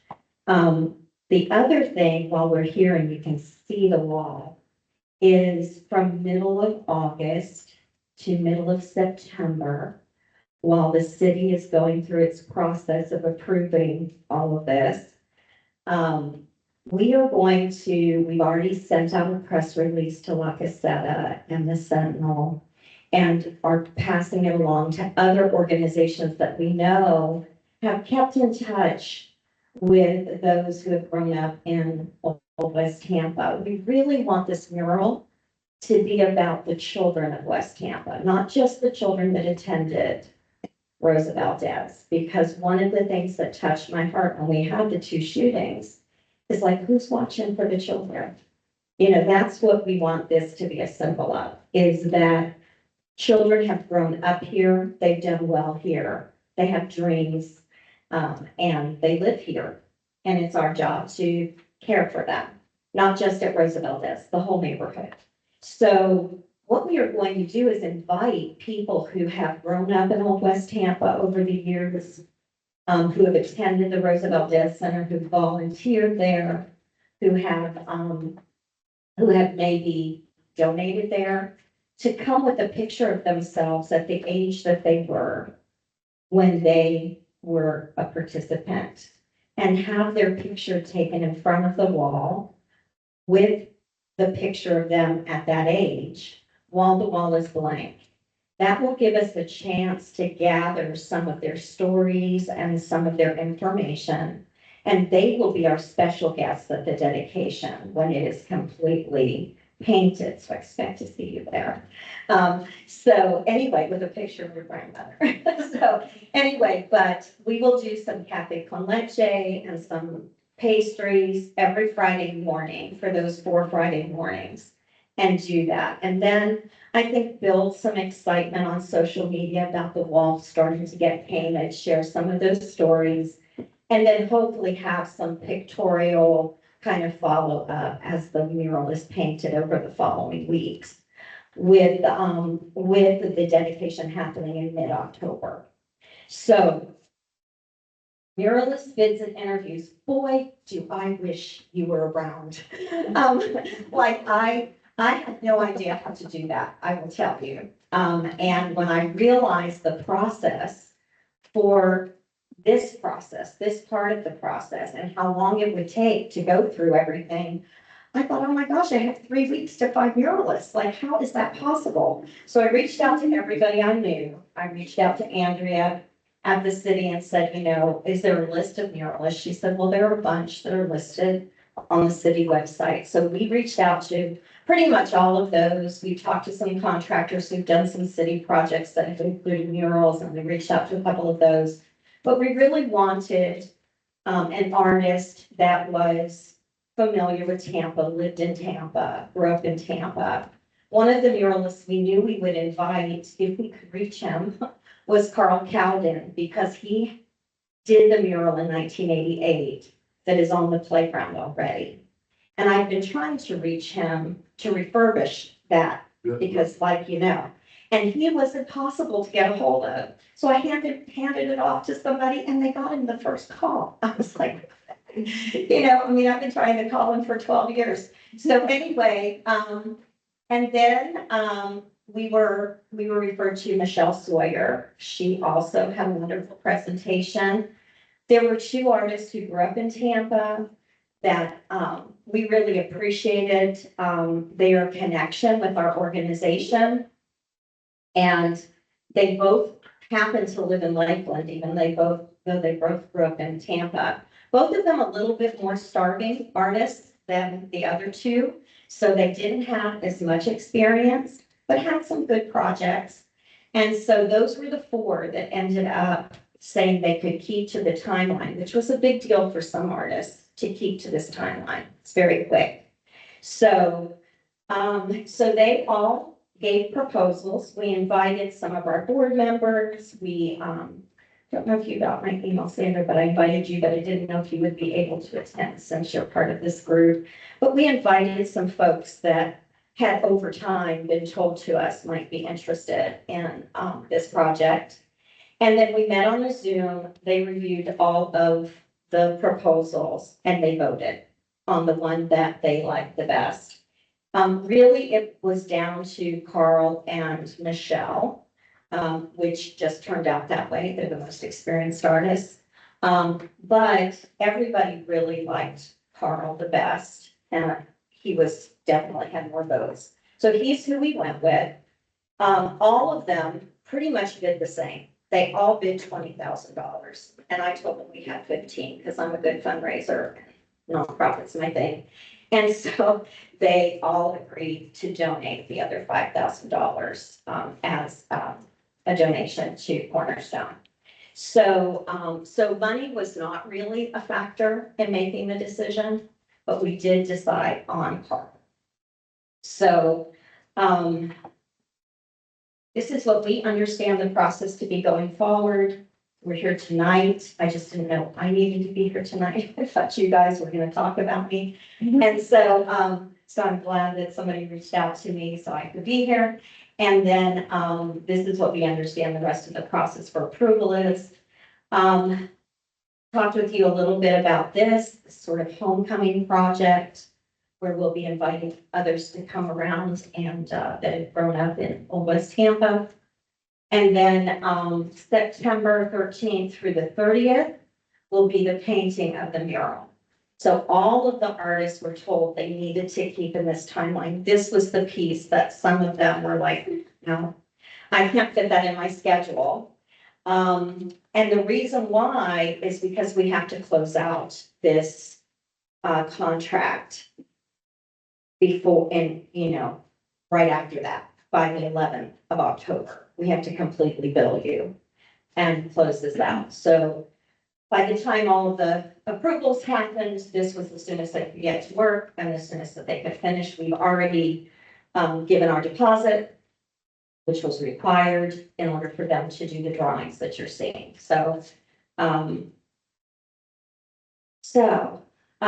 The size of the wall is 172 feet by 6 feet. It's a little longer than was in the original proposal that I gave you.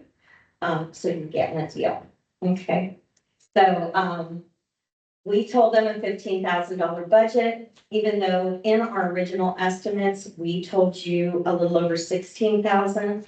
You gave us a, flexibility because of the cost increases in the wall to spend the money how it needed to be spent, but not over a certain amount. The wall cost more than we expected. So, I was glad that we were able to keep the budget for the mural lower. The concept needed to reflect our history, our mission, our faith, and its impact on children and inspire hope for many generations to come. And we wanted to have at least 3 bids. These are the muralists that gave us bids. All of the concepts were really great.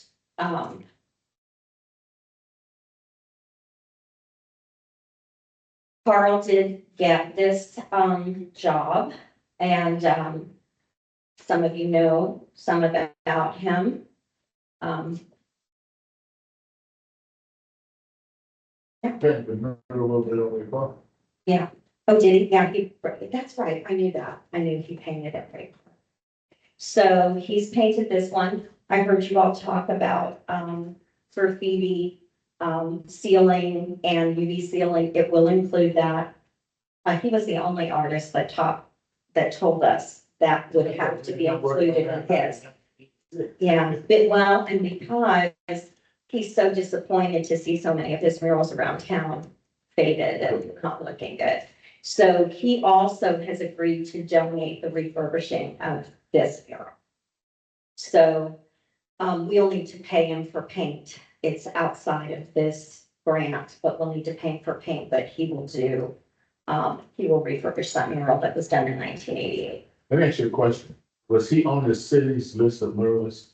He is we asked for a list and we were told there isn't a list, but that we could go out on the city arts site and that there were a list of muralists there that had done projects and he was one of them. Back that up now.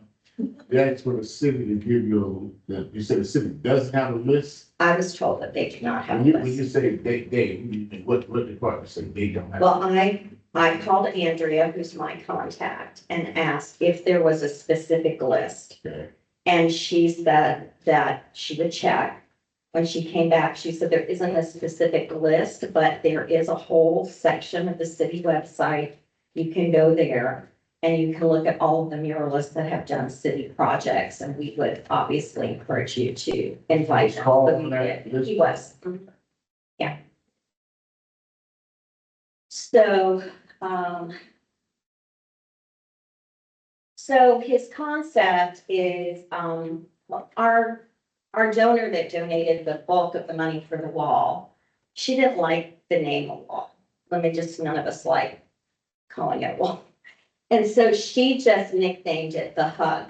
Let's call it a hug that we're giving the kids. So he kind of played off of this idea. So if you imagine, 2 large hands, there's certainly not, any specific religious nod in this mural, although we know we're a Christian organization, but imagine the hands of God inside the playground, reaching around the wall and hugging the children outside in the neighborhood. And that's his vision. So on the right side, there's, on one side, there's sunset, on the other side, sunrise. In the middle is lots of activity, like a neighborhood, with children playing and doing things. And the clouds sort of form some shapes.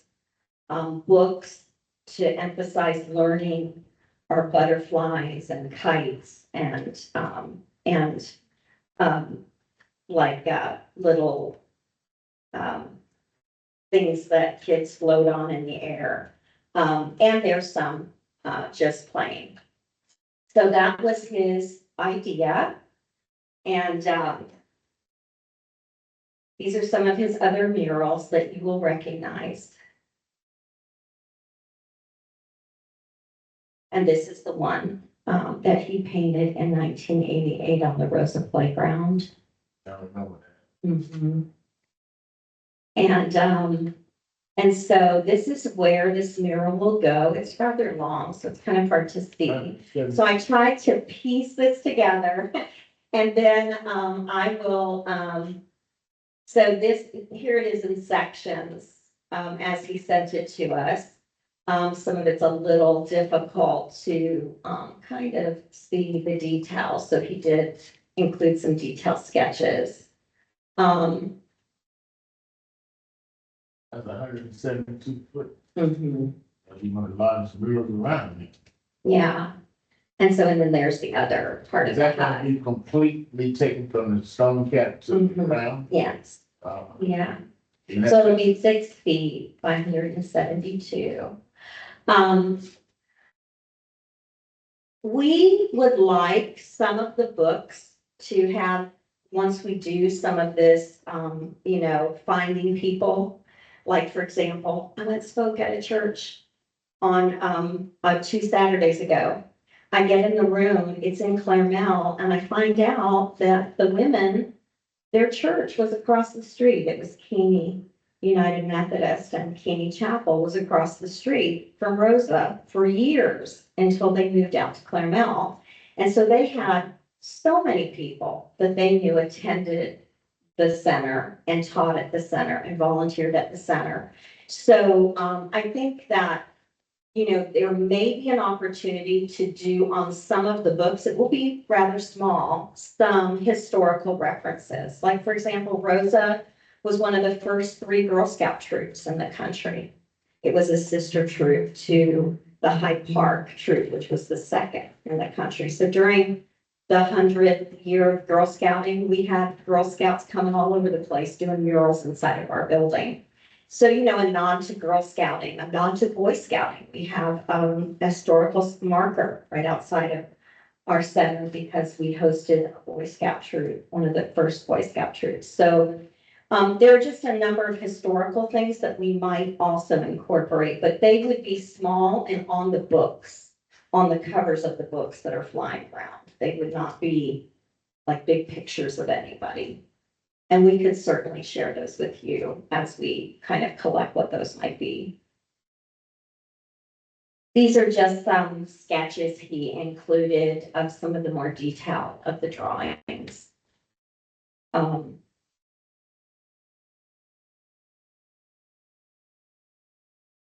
will say he's the least tech savvy of all of the ones who sent things to us. And so getting this to me was a little bit more effort for him than it was for others, but he's excited about it. Old school. Yeah.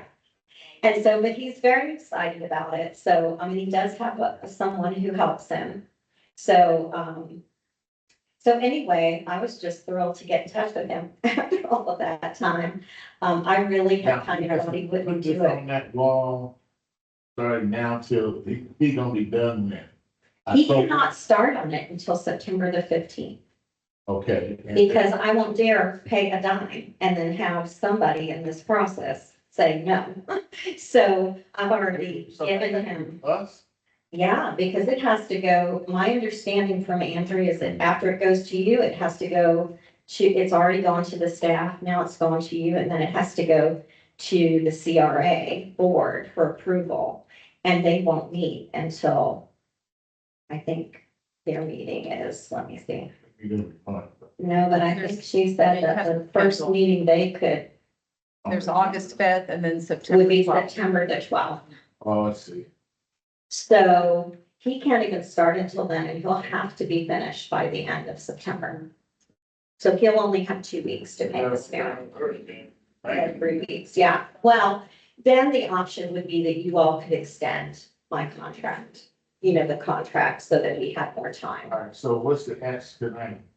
Mrs. Flora? Well, the ask is, you don't approve, the actual mural, but to support her going forward in this process. So her next step is to go to Sierra board. So if you'd like to see, or if you have any recommendations, it's either gonna be no recommendations from the group or recommendation to move the project forward. Is there a motion? Yes, there is. I can't hear you, give it my. Motion that we move forward on this project. Is that seconds? Second. Okay, there's a motion by Mrs. Jones and a second by Mrs. Sanchez. Is there any discussion? No discussion? All in favor, say aye. Aye. All opposed, nay. Motion's passed unanimously. Thank you very much. Thank you. Let's get started. Next, wait a minute, did we lose Miss Fernandez? I mean, Mrs. Martinez? Yeah. What? Yeah. So, She was here for the, the presentations. She's not. oh, excuse me, so, What you have before you, are you ready, you want to go into staff reports? yeah, project team report, ranch report, housing team. So all of that is included in your packet, okay? Right. Yeah, one company. Okay, absolutely. Yeah, remember that. I keep saying, I read this stuff, I'm a lonely person, I got nothing to do. I'm at my yard, now, so I'm yard man of the month. On the project update list. If I think. We'll see it. The project, the one that she gives at this one, yeah, the one that we started out, and let me just say this to you. Number 4, can we get the lights back on over there? So we can- I'm stretching to read this. I'm stretching to read this, sit with this. Yes. That might be right. Okay, on item 4, I don't think Fremont Linear Park is 7838 Cherry Street. I just don't believe that. 7838 West Cherry would be in the Tampa Bay. Okay, so the I mean, I ad. can read all this stuff, so that's not, that can't be the correct address. I don't know what it is, but I know it's like 7838. That would be in Tampa Bay. I thought the last week, you remember, y'all didn't check this stuff out before you use it. They make it 18. Oh, What we getting there? oh, that's Jeanette. She probably got it. Who? Jeanette. Oh, Miss Fenton, you had something to say? We got you in. You got anything? Okay, but that's all I had on that. And the other thing I want to bring your attention, I mean, this is a hot button item, it ain't gonna be tonight. But I think I saw it on here, Mrs. Thrower. This, it was on here, green spine is on here. Maybe I was mistaken. Let's see, where's the last one? Pension plan, parking study. Wow, it disappeared, was the, this is the, She looks more. was the, I thought I saw on here the West River on that. It's here, number 13. So we first. Second page. Okay, they're the first the first report is your projects report. Yeah, Mr. Freeman. Yeah, it's All right, I got 7. on the back side. Oh, So not look bad. at All right. That right there, my people, that is on the agenda, will be on the agenda according to my guidance on August. Well, it is going through the special projects process. So we don't know. And the for sure. process dictates that date. Now, we are ready, y'all are ready to hear it? Item 13, on this list. Yeah. This list here will correct, go to number 13, but that just got put on there. Oh, That is the, that's gonna bring you guys' attention. That green spine, I think was already on there, it's going That's through going through the process. And those are 2 that are done, that are going through the special. Remember, the city scrapped everything we do, and I've got something to say about that. About what they did Thursday, is they moved the money, so the money's getting approved Thursday to go to these new programs. Ms. Thrower. Right. And so now when you want to, have a project, such as the Green Spine, the West Riverwalk extension, it's called a special project request. And those formality that's not adopted by city, by CRA, that it goes through. So the city, D and them decided that, they wanted to submit a request, so they're following the process. It used to be just walking in, we hear, no more of that. You have to go through the special request, there's a written process, and the city under the green spine segment and under the, West River Water Extension is coming to us. So when they come to us, we'll listen to them and vote it up and down. But that's a new process now, so that's something new. So we will be seeing those as they come up. Cause, is it Walter on one of these or no? He'll be on that too. He's gonna be on there too with the library. Okay, they hit me in the head this new way, okay? I told them, okay, show me how it works. And they said, this how you gonna see it. It's, so make sure you pay attention. I know we just don't look this stuff, but pay it's gonna start popping up on it to give you some kind of notice that it's coming up, right? And when it does come up, it'll be a special presentation. I understand, but I want them to be aware that the first time you're gonna see it, it's gonna pop up on here, like it popped up on me when I saw it. Yes, ma'am, Ms. Sanchez. Excuse me? I looked down and I figured out between South Cedars Park, Ray Park, 2 million, if we do Green Spine and the West River, that's $17.2 million out of our budget. I thought the Green Spine was being done by the city, mobility or something. I don't know why we would be involved with Green Spine. My opinion about West River is I know that we need it. I know. Well, hold up. I just want to say one thing about Right, it. let me just say this. Still, we're not voting on anything now. Okay. Whatever we do, I cannot see us agreeing on the one stuff. But let's not discuss it until we find out if they're asking for a lump sum. See, his council's been talking about It it. doesn't matter what he say is what we say, and he is not the CAC, we are, and I'd rather not discuss it until we have the city coming in, make their presentations. I don't want to get caught with anybody convinced, because there's people ain't even here that's on this committee. But I'd rather wait till it gets on this agenda, which is on this particular list, because I have a lot to say about it, but I ain't gonna say it until such time that we have the discussion. I'm not against it, but we just need to have a discussion. I'd rather have all the facts. They may not be wanting a lump sum, they may be wanting to know too. It's whatever we may come up with. And then that will go against that, is whatever we may come up with, we can do with our money. Okay, this is, they're asking us to come here, and we haven't heard from them, so we don't know what they're gonna be asking. Okay, so I don't wanna get this meeting public record, but they know this meeting's on YouTube, everything's said, being recorded. So just be aware of that, so I just rather wait till it comes to us, right, Mr. Rhodes? Yeah. And then we can just roll with it, if we have to just have that one presentation or not, we'll just roll with it. If it's gonna take that long, then we'll just say it's one presentation that night. We won't be having 2 or 3 like tonight. So we'll just have to wait and see, because they got to get it out first until it gets to us. So I don't wanna steal your thunder in the senses, but let's just wait and see. Without getting anything out there. Okay. Anybody else? I guess what she's saying is you got the project team report, the grant program report, and how to see if you got questions, how you can. Because they're not presentations. So they're just information that they give us. And by the way, I would say, is that in this package? I don't know, I guess it is. Where you put this email I sent to the man? Yes, the very last page. Okay, what is that part of? It's just, Is that I part of your just staff included it report? because it was a follow-up from the minute. Okay, but that's on the staff report, so I can talk about it now? Yeah, so what I did was, I did what you asked me to do, I just did July 17th.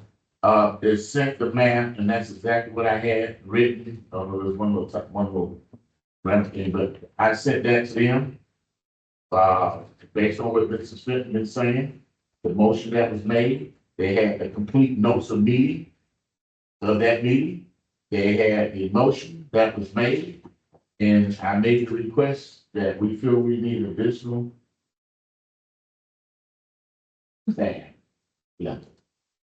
I don't know what the answer was, but it was sent. So I did what y'all asked me to do to the map, to the chief of staff, to city council as its whole salary board, Mr. Sterling, and our vice chair. I always send stuff to the vice chair, just in case I'm not around. he can carry on with whatever. So this, I would have, I saw Mrs. Tina, thank you, your name, Christina, and then Ms. Sanchez.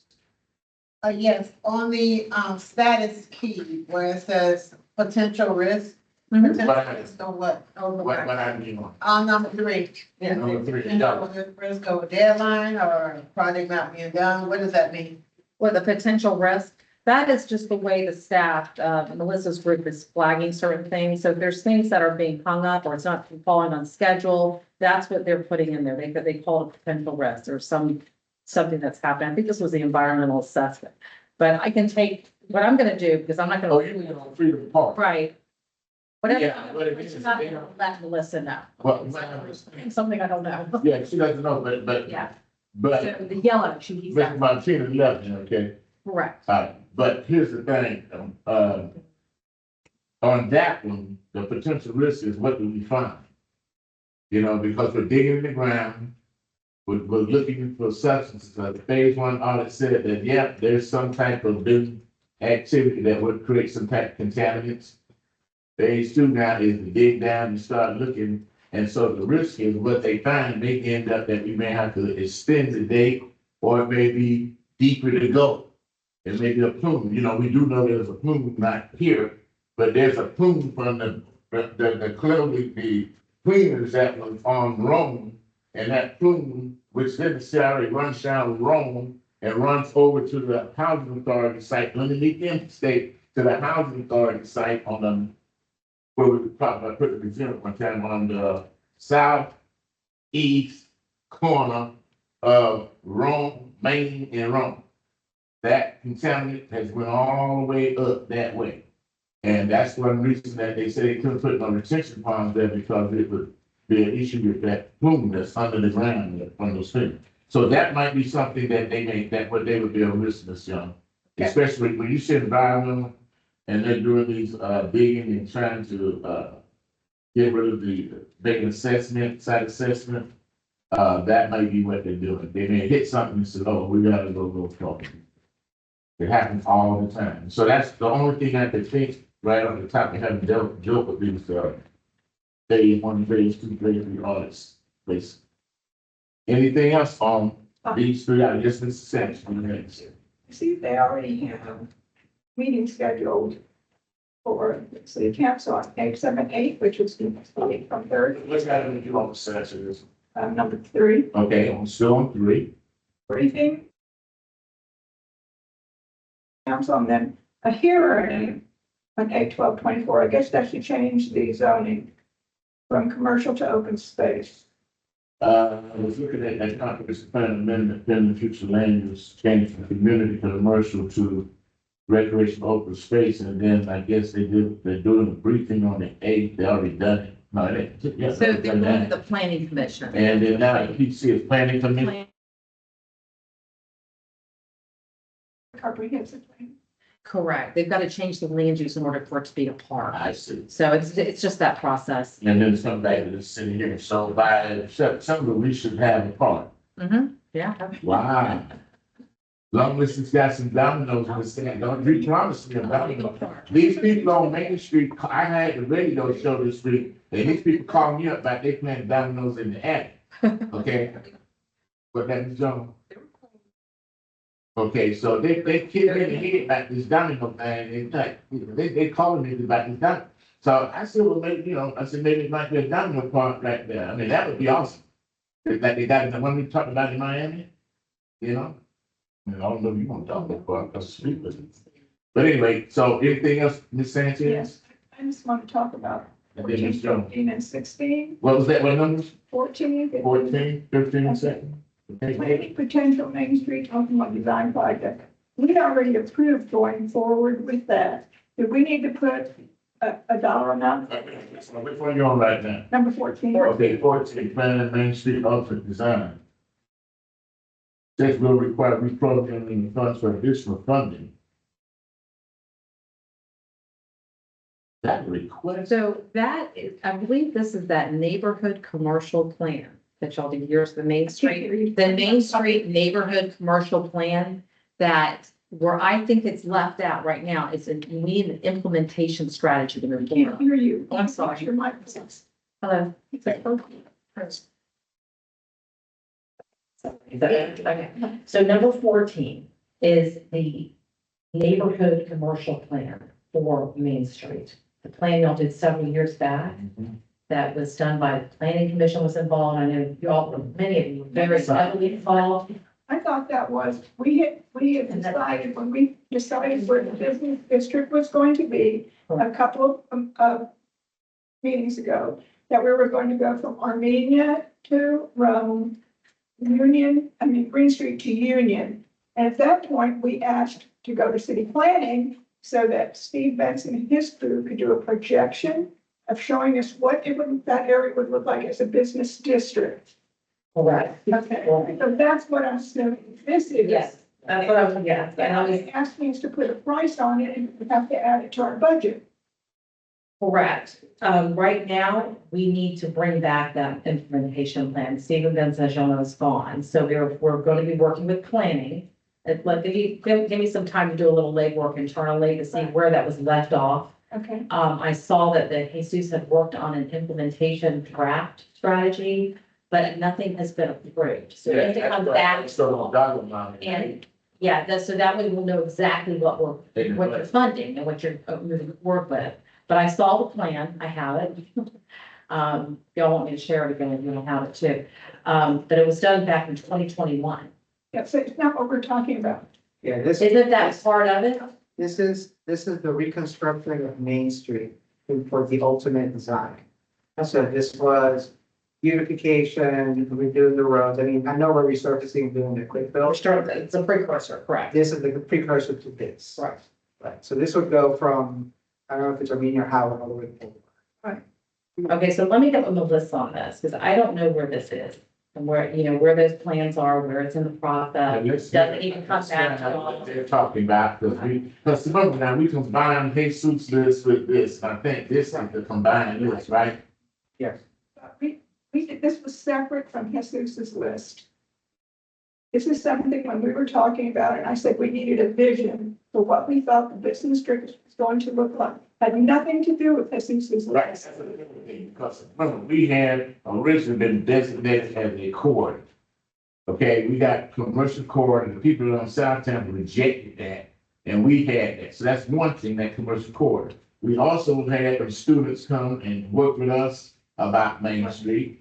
But we had commercial corridor that would designate us, and some was probably some street over there in South Tampa. Then we came up where you said, hey, we want to establish a commercial district or business district. That's the third thing. Yeah. So I don't know how all that there. But, and then we got quick deal. So we got like, my regulation is like 4 different things, like, Shelly, you help me here. Yeah, there is, You know? I think this is the reconstruction of Main Street, and what he is referring to is not on this list. Correct. That is the. And this has nothing to do with the neighborhood commercial plan, that big plan, that had a lot of stuff in it. Yes, but that's kind of like what we're drawing all these ideas and projects from. Correct. So, Okay, so we need to tie this all together. correct.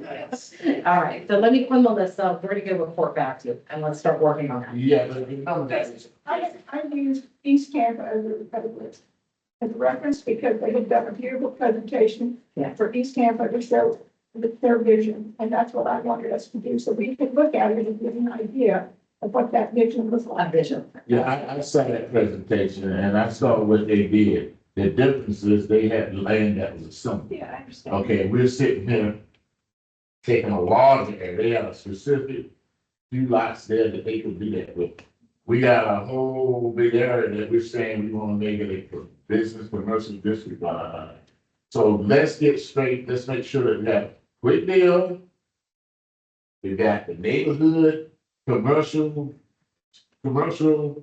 Main Street, because that was chosen, Main Street, it was typically Main Street, that's supposed to be a commercial corridor. Well, there's a Main Street ultimate design, let's call it, to separate it from what. Right, but what I'm saying is, the city designated us, there were 2 areas in Tampa, was Main Street.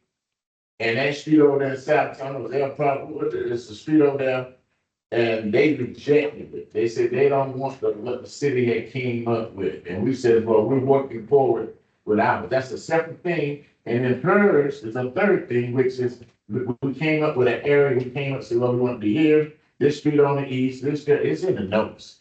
If I can speak to that a little bit, part of what I think you talk about is the commercial corridor is a designation specifically within the overlay. That gives you some flexibility, for businesses that are within that commercial corridor. Correct. Even though something's in the overlay, if it's not in the commercial corridor, it has different, it might have a different set of rules. Okay. We discussed expanding that beyond Albany, because right now it basically goes to center line and Albany. I see, so we expanded that. Well, we know we didn't, we wanted to, but then somebody brought up the point that maybe we need to talk to the 14 or so business owners of the commercial buildings to see if they wanted to be included in that. I think I said, did we ask the original people that were, if they wanted to be in it? And all it does is benefit and give them an option for those buildings. So it makes sense that everything we're doing is stretching, in my opinion anyway, stretching down to Boulevard, stretching down to Boulevard, stretching down to Boulevard, at least to Rome in certain But instances. we have that designation. Maybe real estate would start looking in that area to see if there was any potential for us to purchase. Because the thing is, we wanted to target our purchasing so that we could develop, parcels so that we could have a development, have some control over development anyway. And that was some of what they did on the east side, is they was able to sell some parcels, and then they had planning, said, oh, okay, we'll come in there and give you an idea what you can do, and they did a good job of it. But we have a lot of studies, Main Street corridor, we have this, we have that. I think Nobody uses it. something we have been talking about in this committee is tying all that together. Having somebody like a planner or a professional person tie all these different studies and part studies. Exactly, that's why we put it. Giving us that vision. So whenever a new project comes in, they're like, okay, well, here's the vision. So you're gonna do this part of it. You're gonna do this part of it. So where do we go from here, Mr. Vice Chair? What do you recommend? That's what you're referring to, right? It's putting together. Right. So we. How do we get that to Mrs. Thrower so she understands clearly what to come back with? Yeah, we need some way to be able to tie all this together into a cohesive. Send it to planning to tie it Right. together. So whether it's planning or we need to hire a professional and get an RFP out. Well, one thing that's on your list to do is a community development plan update. Okay, and you already put money in budget for that. So that needs to get done. That's kind of this, requirement. But at the same time, that's what happened in East Tampa. They did a strategic action plan. So what, and y'all did one too. Matter of fact, could be updating that or updating a portion of that. So I totally agree. We need to tie this all together because it's just too much terminology. And I almost see it as a phased project, and then quick build, and you have ultimate design, then you have the full commercial plan implementation. But you've got some great stuff out there. It's just putting it all together. So let me say this, let me back check again now, before we start talking about what these stamp demonstrators. We did a community development plan first. Right. That's what's required by law. Then we did a strategic action plan. Which is not leaking, that CRP, if it ain't in there, you can't do it. They ain't up there, they CRP since 2004. Okay, so now they're doing that on these standards, if they haven't done it already. Let's say, so they've been way out 20-some years. Ours was done in 2015. We're at about, we're approaching 10 years. Yeah. So you said we're updating what? The community redevelopment plan should be updated every 5 to 7 years. So we're due. We're not as. Well, we're we as do, due but as the other ones. we do, but that doesn't stop us from still taking what we've already done and integrating it before we even get that done. So we got plenty of money here. Okay, I think we've been about averaging 8.5 million a year. There's money sitting in that slush fund. I don't care what they say, you put no report on that location, infrastructure, there's some millions. I'm waiting to see the budget come out, okay? Even though property values were down, by 7% or whatever it was from last year, 5%, 7%, whatever the number is. And then it was 12% last year, 7% this year. They didn't go up as much, but we still have a steady flow of money. Mr. Chair, quick, I mean, going back to what the vice chair said, if we could push that to an RFP to get an expert to kind of look at all these and combine it, I think a sort of a visual demonstration so that we could all understand how the individual parts of staff and individual parts of the city are dependent upon that. So for instance, what we were speaking about before about expanding that commercial corridor, that's directly. Oh, I agree with y'all. That's directly. I agree with y'all. I think that since this is so confusing, because it's all over the place, with people done left and this and that, there probably need to be a motion from that side over there with a clear statement that we can direct Ms. Glory to do. Because I don't want to come back to something that we're doing a salary plan, that ain't what we're saying. But I want to hear, we need, you understand what I'm saying? Because, you know, they're gonna say, well, they're gonna say, that ain't what we're saying, we're saying something else, and somebody can make a motion, I think, somebody can make a motion. Right, so I make a motion. Oh, I'm sorry. Does this include our real estate department? Who every time we send something in, that we. Well, you already see them at that something with that house, but go ahead, yes, it would have to, it's gonna include what we're trying to do is say, look, we got so many, we got a few things going, they ain't coordinated to our satisfaction, that's where this tedious conversation. And I think the vice chair is gonna make a motion that we move forward to get somebody to do that in I don't buy into the city's, oh, we got to do a salary plan update, that ain't got nothing to do with what we're talking about, that can be included in that. In the meantime, we can walk and chew gum, we can have a consultant working on that, and we can tie it into CRP plan, because my experience with CRP plan is gonna take forever. Okay, and then what they're gonna ask us, what you want in it, well, we want what our consultant, I'll tell us to do that, right? So I think we need to move forward with, because we got money in the budget for, I thought it was $100 grand. So, Mr. Chair, you got a motion, let's make so we get out of here. Personally. Without Someone in the shop. what? I mean. I'm good. Yeah. Mr. Chair. I make a motion to ask Ms. Thrower to, inquire and see what is the quickest and most efficient way for us to Get an action plan that includes. to consolidate all the studies that the West Tampa CRA has done into one cohesive document and vision For the commercial? for the commercial business districts. And the commercial corridor. A commercial corridor. Did you get that motion? You want to make, because we gotta get it clear. I can't repeat it, but I know, but it's Hold on, recorded. you have it. Okay, so there was a motion from Mira's to ask staff, that's me, okay, to inquire into the quickest and most efficient way to consolidate all the studies in West Tampa into one cohesive document for a commercial corridor project. So what you Commercial. District. Commercial district. district. All right, that's good. Now, look, did that get a second? All right, motion by Mr. Ramirez, that was read by Mrs. Store. And seconded by Mrs. Sanchez. Is there any discussion? Wow. All in favor, say aye. Aye. All opposed, nay. Motion passed unanimously. Next. Is there anything else on that, or we move to the closeout here? We can solve some. Number 15. Go ahead, number 15. she's not done. All right. All right, number 15. Please, finally, arts, please. Number 15. Oh, that's one thing. Okay, let's see. I'm fine with all this, and I'm sure they're gonna use it for all the CRAs.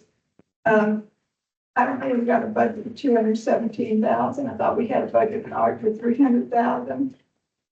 It says the request. Do we need to vote on that again? That we have money in our budget for art? Hold on just a moment. Let me look at the art. 15. Let me see on the rollover. The rollover. Okay, right now, in your budget, you have that amount, $217,387 for public art. And that will be rolling over, as funds available. So it's in a category where we could reprogram as we define what that's going to be and add more money there. But right now, that's the budget that you have right now. Okay, and we've always talked about it as arts and culture together. That's something that we want to add with that. And when we come back up to the budget, I'd like to be split up to 300,000. We've already approved that budget. You've already approved that. That's a specific number. Yeah, we come up with 270. It's a roll, right? It doesn't. Well, So, what y'all can do, what I would do is let Mr. Robinson, Corey Robinson, come back and do the projects that's fundable, and then make those determinations. At that point in time, once we get into the new budget year, you can always reappropriate funds towards something specific. It is kind of an odd number. You must have paid for something. what is it gonna come under? Because there's no such thing. Well, it's as under, arts. okay, where it falls in the budget. There's no more arts under these. I'm looking here at what was rolled over to the new grants. Okay, last Thursday for West Hampton CRA. And I see the facade grant gone. Graffiti enhancement. Vanilla, shell, gone. Shell restaurant grants, historic preservation, gone. Neighborhood infrastructure, gone from the original way they were funded. Those are decreased and then increased to now called pre-development grants, commercial exterior grants, commercial interior grants, and special project grants, right, Mrs. George? Correct, those are grants, but public art is a separate line item. It's under infrastructure and capital improvements. But it's not one of these rollovers I just talked about. So that's a whole nother, Whole but this is pie. the 2.3 That's- million, not the total budget. Correct. Got it. You got one. And in that rollover, it's the 217,387, which looks odd to us. Because maybe we spent some money on some art we don't know about, but I reviewed them, all our budget items, always roll round numbers. Gonna say, 'cause we haven't. So we must think that, I mean, well, the store can get back with us next month with what I that have is. no idea where that came from, but, and sometimes it can just be an odd number that they. Oh, it's the best be a mistake, it's like around with the address, right? You have money, that's the bottom line, and also, as you do capital projects, there's money that comes off the capital, that has to be included in the capital project. 1% for public art, so you have that as well, so. So, and there's a potential RFP to fund a tax exempt nonprofit oriented rules and art projects throughout the CRA in partnership with Art Cultural Division using local artists. It sounds to me like that money is to go towards all CRAs, not just West Tampa. No, it can't. The way it is written. Well, that may be this, I think that was written before this man talking. Yeah, that's what you said. Okay. I think what it says there is not what he taking told us. I think that needs to be updated, but I mean, what this got talking with this draft we got here. Cause that doesn't follow the draft. I can get a report on that, but I will rest assured, all money. Can you just clean up number 15 with Corey? Yeah. And get us up to date and then let us know how they came up with 217,387 next month. Okay, move right along. What's your next one? Parts ADA program. Okay. I don't think we're responsible for Julian B. Lane Park. They said the CRA. To comply with the ADA. They said they're all eligible. They're in the CRA, they're all eligible. Every park in the CRA is eligible, and somebody requested funds. But this is just a request. I mean, we're Now, not, I said a budget. this is in the You budget. say budget at the top of that line, It says request under phase. not started. So this came before us and we approved This it. is the budget, and I believe it came down from CRA board. Right. Yeah. This is one of them, like, hey, you got to have 30%. And this is to do over and beyond ADA. This is to do equipment, it's to do those types of, there's always a basic standard. This is even above and beyond, I believe it was Councilman Vieira. And that's another odd number, so maybe that other one has come down from council too, who knows? But can you check that one out too, Mrs. I Earl? mean, so that means we're charging maintenance for Julian B. Lane also?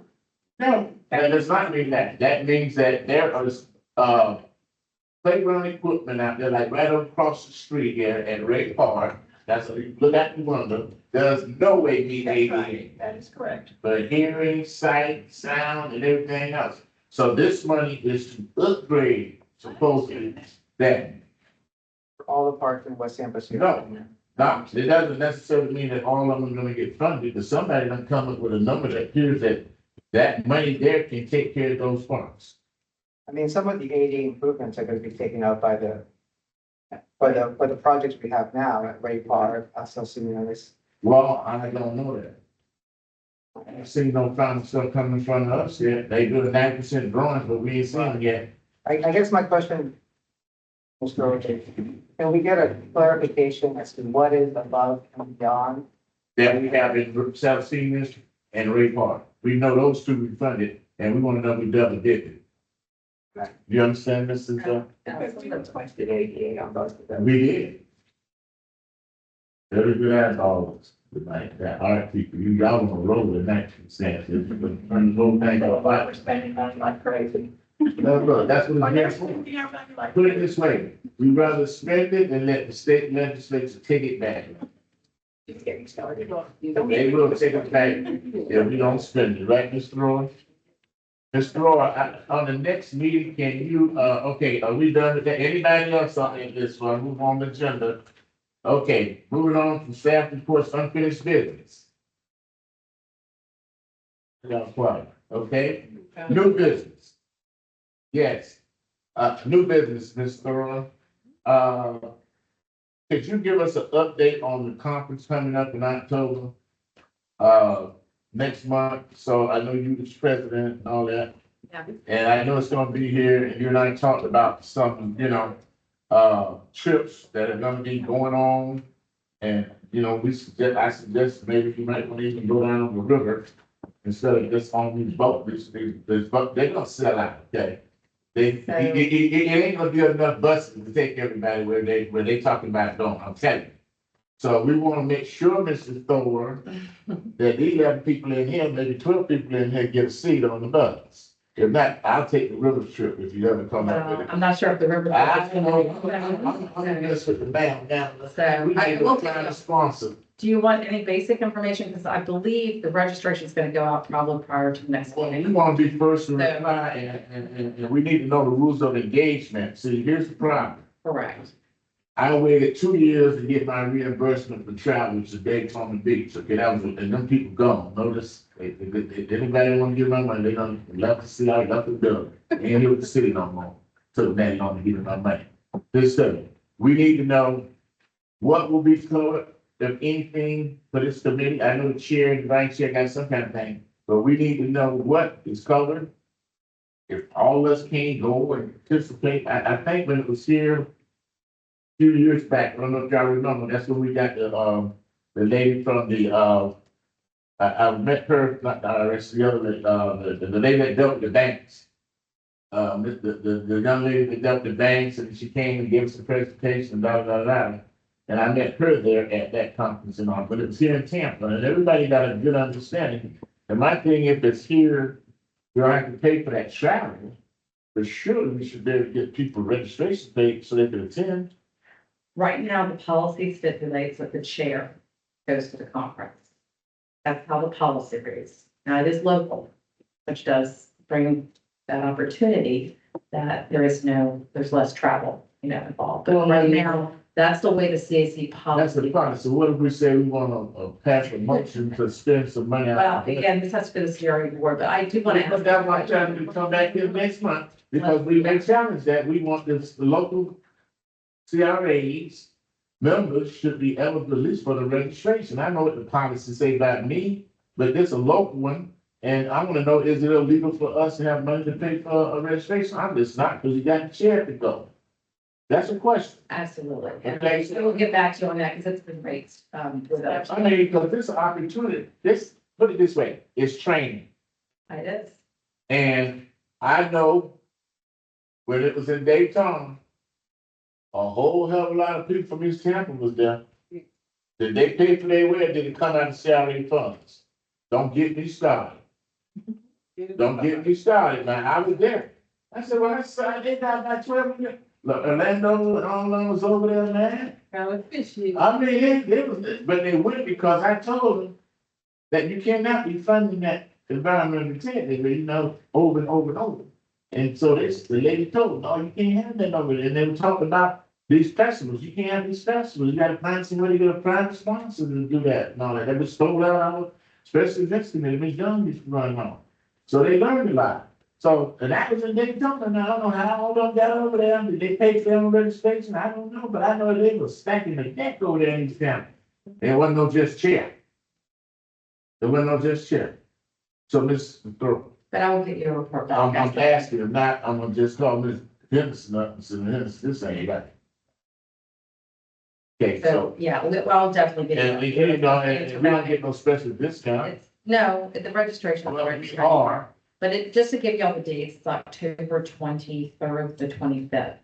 So those are the actual dates. So if you're in town, you know. right, and so I'm asking you and all this to come here and tell us, when is the application open up? Soon, not yet. I think it's the first of August. We're good, so that means we'll be right on time, If there's an update between now and then, I'll let you know. but we wanna, For next we week. wanna, have an answer. You know, I know that's the standard answer, but we wanna know, can we spend money for training? For registration, right? And it's up to Tampa Marriott Waterside. It's training. Okay. We ain't asking for room nights, we ain't asking for nothing, we asking just for a restaurant stay. And now, I'm not gonna go down there embarrassing people down there, it's everywhere. Are rooms on the table here? Cause that's Huh? nice hotel. Yeah. What are you saying? Rooms on the table because that's a nice hotel. Listen, I got connection at the dishes now. Y'all, I'm sure you know. But listen, so, yeah, we need that. I like that. I like to lead by having the people that's with me train. And this would be a great training opportunity if you've never been to a CRA conference. And this is here in our hometown. We don't have to pay for travel. We ain't got to pay for lodging. We're just saying, please give us registration. Now, it might be some of them side trips. They say they might cost $50 a year. Okay? But surely, if the staff gonna be there from all the CRAs, guarantee every one of them registered. Why can't the people that's volunteering and don't get paid no money, at least get that? So if you can't passionately say that, I'll go down to the county, go down to the board, whenever they meet next month, and say, this is not right. Okay, all right, that concludes it. All right, okay, now, other new business. Yes, Mr. Dexter, I need the money. okay, we on new business? Cause I gotta read all this stuff. President, Yes, ma'am. some things for Yes, yes, representing, representing us very well. I'm gonna drop the mic. What I did. So you go down and you represent us because we deserve it. But I'm gonna give her a chance and all this, and after that, we got time. Right. Okay. Okay. 100%. All right, this y'all went fast, Miss Tina, new business. You were gonna talk about the terms. Did you have some information? We asked her to get that information, which she doesn't have. Yeah, Okay. well, yeah. Ms. Sanchez brought up that, was in the notes, should have been in the notes, that we have asked that question about terms, because all of them say 2025 pretty much. And some of them say 2024, two of them. So we want to know what the new policy means. So I done made them change that policy at least twice now. Okay, challenging them on this time thing. So I want to know, what is the retroactive date? When did it start and how does it apply to each one of us? So each one of us came on at different times and different levels. But they just want to wholesale get rid of us. I guess that's what the plan is. I told you that's what the plan is. But, it don't bother me now, I guess. So just so y'all know, I did research, and again, I have gone folders that maybe Jesus had. I know what month and date here you came, okay? And many of you came on like mid-year, like January and March. So the question really is, if a term is by fiscal year, does that mean if you came in on January of 25, then you would serve all the way fiscal year 20 till the October of that month? So that's really kind of where it's ambiguous. So we'll get an answer for you because I need. But not that, I'm not ambiguous about that, but I know when I came in, and I know how many times I've been renewed. I want to know that the new policy, because I know they don't think about this, when is it effective? On which term? That might be on my first, I think what's fair is everybody at their first term. And they got one more. There's 8 of us that are supposed to leave on September 2025. I'm supposed to leave in February. And I'll have an update for you on that, because I think some of those numbers are not right. Nobody leaves, because this will happen. What's throw this thing off is that when you expire, you don't have somebody to replace on that day. Some of this stuff go 2-3 months so they get a replacement to get you to be renewed. You know what I'm saying? Because you serve until somebody else replaces you. You just don't automatically drift off until there's a replacement. Because especially on the ex officios, because you're here representing the organization. And what they've done is they put in there that, okay, you're gonna have to change your person that's representing you as an ex officio. My question is, when is that start? It didn't start in 2015. Is it retroactive? Because anytime you implement like even an ordinance, it's called as a legal term, I forget what it's called, when you're enacting ordinance, is it immediately or is it retroactive, et cetera, et cetera. So I want to know when this policy was adopted, when does it start? Because they adopted the policy and we all had all kind of different dates. Policy for at large, because we're not associated. Well, we got too many at large, if you know what I know. Of course, they have two, not three. So they're hoping that's something can happen in World War, that one won't be renewed. Is that okay? That's what they think. There's 5 of us that were here in 2015. I'm looking at it, yeah, well, but we've been here legally and we've been here following the policy. So if it's And retroactive, just like they don't want me to be chair, and I proved that they don't say it now, then y'all had to let me be chair, they just had to roll with it, but you ain't gonna be the chair no more. All right, you remember that? Yep. All right, and that's coming up in June. I'm supposed to be chair in June, but then I'm supposed to be going on in February, so what's up? the Joe Robinson clause. Huh? I'll leave it to Joe Robinson. Right, moving on, anything else, yes, Ms. Sampson, yes, Ms. Sampson, and then Mr. I apologize, I didn't hear you say unfinished business. I have two things. Yes, I did. One is, I know, but I didn't hear it. Okay, all right, we'll back up. It's just a couple of things. On the linear part, or not linear part, but the closing of those streets, when is the survey over? July 31st. And just so you know, back here, I grabbed the box, there's 31 ballots in there. And then I will have a report of all the online responses, but the end of this month is it. And I have some extra flyer things there, if anyone knows. That online? Pardon me? Do you know how many you had online? No, not yet. I'll have to look back. When I left before vacation, it was around 100 online responses. But it'll give me a nice chart and we'll be able to really look at it. I stuff the ballot, send them. If, again, it's by property owner. By property. And then the other thing, give you an update on West Tampa overlay. Okay. We had a meeting. Robinson was there. There were probably 60 or 70 people that were there. They divided us into a few groups, commercial and residential. Carlos went to commercial. He was hoping that you would be there because that was the time to really. And at first, I thought it would be absolute chaos because the acoustics in that place are horrible. But we did come up with a lot of, we didn't do a lot of changing in residential, mainly tweaking and asking for better definitions of words like a parapet, facade, different things that the developers are taking it differently.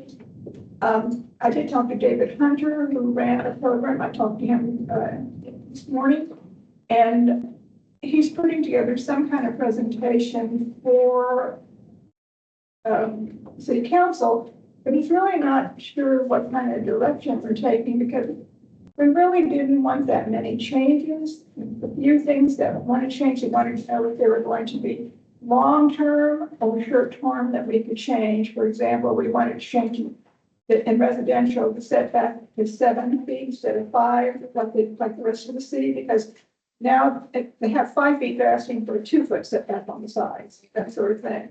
And the other thing was the clarifications, if the garage is supposed to be 8 feet from the facade, then the carports should also be 8 feet from the facade. This is the principle. So on residential, there wasn't really much to change. The situation with the parking in the alley will be long-term because Stephen Benson, who was the alley king, was working on all kinds of stuff for the city to look at. And so since that wasn't completed, they decided that it would stay as it is for now and be a long-term thing. You can talk about commercial. Yeah, we had a smaller group with commercial. Mostly everybody was in the residential part. but I brought my notes from the subcommittee that we had on the overlay. And all those recommendations that we had that did not move forward back then, I made them in this round. So I sent them everything. We made sure everything that we talked about was on there. There were some things that we knew had to move to long-term, like the signage. I know there was a lot of discussion on signage. Without experts and without knowing what else was in the code regarding signage, there was something that needs to be researched more. And with them trying to get all these changes in before the next cycle, we kind of had to limit it to what we can get in now. But yeah, I think everything that we had discussed came in on the sample that he sent that Monday. I think it was that Monday after the meeting. Yeah, they sent something to us that put your comments in. Yeah, and And then I later, forwarded to Ms. Doherty, she forwarded to everyone. yes, yes. So, all those comments should be in there. If you see that email, you can pull it up. But, I mean, there's a lot of stuff that we wanted to change. But there's so many people, that might walk down, okay? Yeah. I grandstand, so, you know, I do that, I'm grandstand. I guess. Those cannot on you. When I did that, because you know, when I need to go somewhere, but number two, I figured I had the best sitting at you and this part of y'all. Even though you heard that I was part of the overlay way back in the first starts, y'all didn't know that, the very first overlay was them.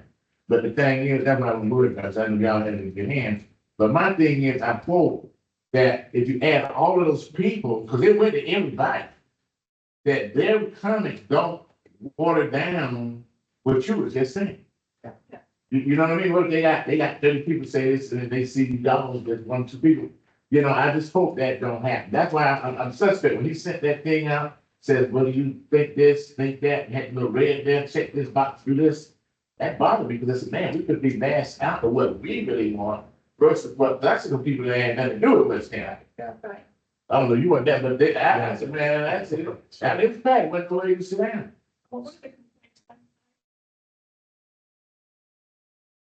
You said these were going out to the stakeholders. As far as I'm concerned, stakeholders are people who live within the West Tampa overlay or have businesses in the West Tampa overlay. I said, you invited all of the developers. Correct. They do not have. That's what I saw in the room. That's why I wanted that. Exactly. So I did make that complaint. Let's see what he's gonna do with it, because I said that wasn't right. I could tell you what every one of the developers was gonna say. Yeah. Let's just see see what comes out of it. That's all I can tell you right now. Anything else on, Mr. Garcia? Well, I wanted to ask, for the commercial part of this, as we were discussing earlier, were there notes, or do you remember, about expanding the boundary of the commercial corridor? That's in the, that was one of the things we brought up as well. Okay, so there's notes, Yeah, at least will be addressed hopefully. For, some kind of a, forget what the term is, but a guide for the historic buildings. Garbage, how we treat garbage for, businesses, signage, the expanding the district over, there were a few more things. I'd have to go back. But I remember, but the one thing I wanted to see finished, I couldn't get to me. The overlay is bigger than the CRA. Okay, So go ahead. on another Yes. note, is it John Fernandez still real estate guy? Yes. Okay, so, I'm gonna be bringing a piece of property to the market, so if there's anything that has to be voted on, we need to make sure we have a quorum without me. Because I'll have to recuse myself, but it is a perfect property for potential multifamily as far as a higher density. To meet some of those minimums, do I direct that through you? Okay, got And it. don't say anything else. Okay. So what'll happen, how it's working with real estate is they are going out and they're looking for property. They're assessing districts all throughout the series. And y'all actually motion to do that, so they're gonna be looking. Then they will appraise something that looks right, and they will try to get it to an offer, okay? But before they buy it, then they come to you. So then it becomes obligated, so to speak. We can't negotiate property by going back and forth. Understand. So what you'll do is like a piece of property, Either it's on market or you know about something, whisper to me, I whisper to him, and then they pursue it. They start working on it. Now, just so you know, there has to be an appraisal. If it's over a value of $500,000, there has to be 2 appraisals. But to start is they start with 1 appraisal just to see where they're at with it. So, so that's kind of the process, but all of that's done on the front end with staff. And then when it's locked in, there's an offer, then we come to the CAC for their approval. You guys like it, you say, yes, thumbs up, let's do it. Then it goes to CRA board for final approval. So you give recommendation here, but the property has already been vetted, the due diligence has been done, there's been an appraisal, there's been a title search, we know it's viable to buy. Okay, and that's the process. And because of the timing of all that and difficulty, and I wanted to at least give somebody a head start on it because Thank you. private sector moves very quickly. I know they do. I know it's a bit target, but That is Mr. Thank you. Bishop. That is Okay, yes, Ms. Jones. I remember we have to do a report on Jeff and Stewart. When I were in attendance there. Go ahead. So they had a room where you could actually tell your story and they recorded it. And they asked things like, in a few words, describe the memories of just elementary. Well, I think whoever put this together didn't realize that Just and Blake were combined at one time. And Stewart Elementary was like, Just was by itself as an elementary, so I don't know how clear that is. But it was an interesting experience, and they wanted in a few words describe West Tampa and everything like that. When I reported it, I reported my memories and saying that it was like a village because you had everything there. And that's how West Tampa used to be. We had everything we needed in this community. We had clean, whatever. We didn't have to go outside of West Tampa for anything virtually, until all the changes. So, to me, it was a good experience. And of course, they're gonna have, more meetings. It was a good start. How did you find out about the new?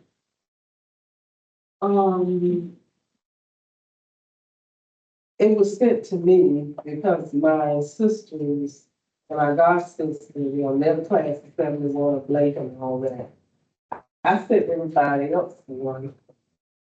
Yeah. I got somewhere I got, But I didn't, I got a text message with the flyer, I sent- but it was in the Florida something. They had an article in Florida something. They had an article in Florida something, but it didn't say it was gonna be in the gymnasium, but there was an article in something.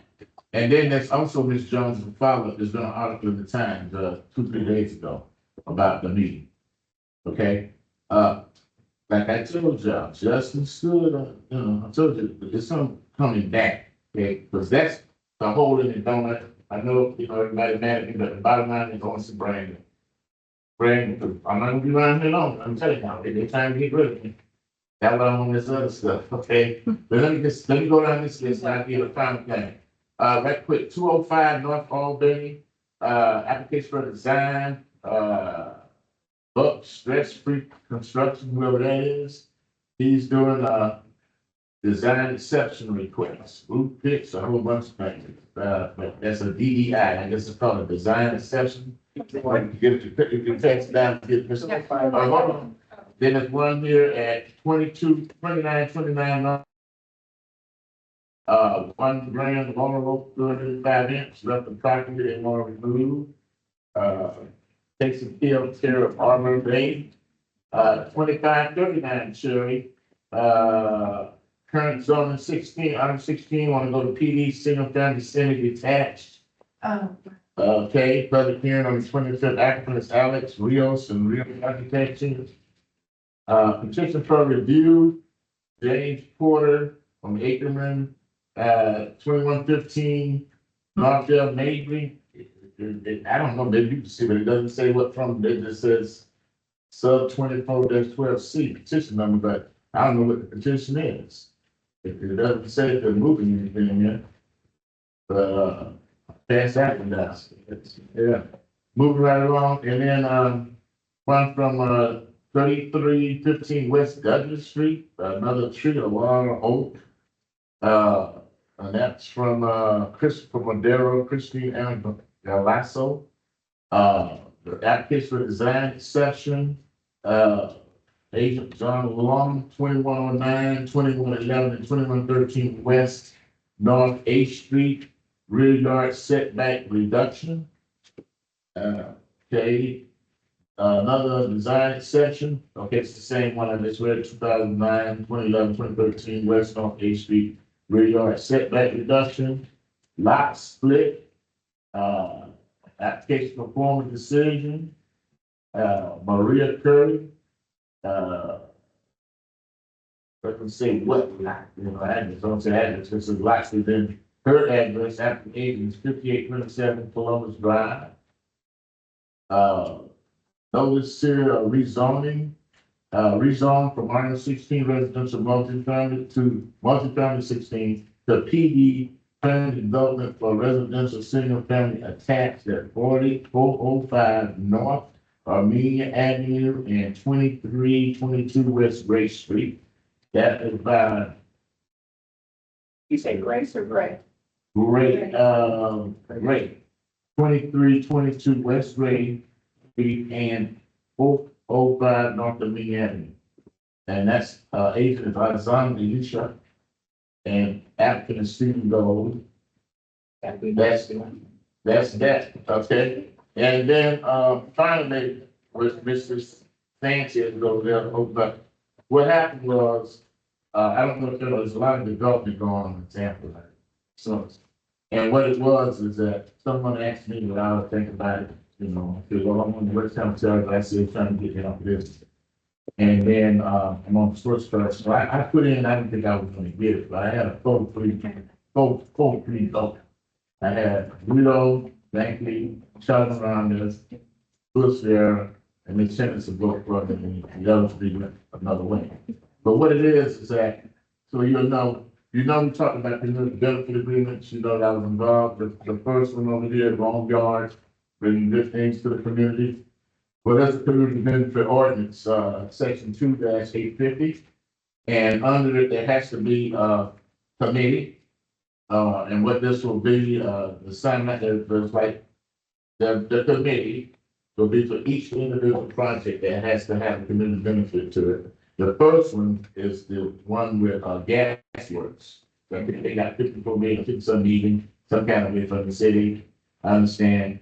And then what it says here is that, they'll have one, I was appointed by city council, the mayor appointed somebody to be the at-large, there's only 2 at-large people, but it's a big. So those are 2 will be on, and then they have these other people, they have to be a half a mile, have to have this and that from that local area of that project. So I said, I would say most of these projects are downtown, museum, downtown, pretty much. So the one right now, they're saying is gas works. Those people will be on it until that community benefit agreement has came up, go to city council and approve, then they're shut down, that committee's over with for that project. I'll be on every project as an at-large, so whatever project comes up, they have these 2 at-large on. Great, and the tier 1, it says here that any new development or redevelopment is here in the city of Tampa, be it north, east, west, wherever in Tampa, has a construction cost 2 or greater than 5 million. And the city has participation value 2 or greater than 20% of the overall project value of 1 million. Or any new development or redevelopment that the city has participation value equal to or greater than 10 million, regardless of construction cost. So anytime that, and they got a tier 2, which takes it to 10 million, and they got a tier 3, that says 25 million, and so forth. And then they got in here required community benefits covered, tells you what they gotta be, what you gotta look at. Part tier 1, tier 2, what can you get, this, and that. So y'all make I follow a strict follow a code, building engineering, so I got on it. Don't know what it means, but I'm quite sure a lot of developers gonna be trying to talk to me, but y'all know me, I'm about, like I tell the city council, I'm about trying to get what the community wants in that community for their benefit. Whatever it says in that ordinance, whatever they can get, that's what I'm for. And it's very strict. And it tells you what can be a community benefit and what you're supposed to have. And so that's, like at Rome Yard, we've got a culture center, 19,000 square feet. We got a workforce development center, and we got some other entities involved. Chamber, West Tennessee, CDC, on the project, there's other entities involved. So I feel, well, I'm not gonna get that, because they trying to run me out of here, but that's fine. I think I'm on 2015 from this inception. I think that if I do need whatever, that I'm leaving it in a better shape. Stress and strain, but I think if you look at that though, and you just drive down from 2015, and it was still gunfire, projects are still over there, people getting shot and all this and that, and you look at it now, I think we've come a long way. One of the things is because of people that, you guys, was people that were here before you guys and all that, yeah. We stuck together, some of those old guys been around since the beginning, and we just put our part in committee, but that don't piss us down. All we do is get beat up, talking back, and we ain't doing that, and people coming on and say we ain't doing that, but my goal is that down the road, within the next 5 years, people are gonna wanna beg to get over here, they're gonna love it, and hopefully they can walk around for free, they can take our trails for free, they can take a river boat from downtown over here somewhere, and after all of that, they can even see a soccer game at Lake High School Stadium, start in another 3 weeks. So I think the west side is got a mobility, it's coming here, hopefully the west river is coming good with us. Over here, I just think that it's gonna make an electric mix, we're not, like they say we're gentrifying, but the way you stop gentrification is bring people back. Okay, that's how you stop it, you bring people back.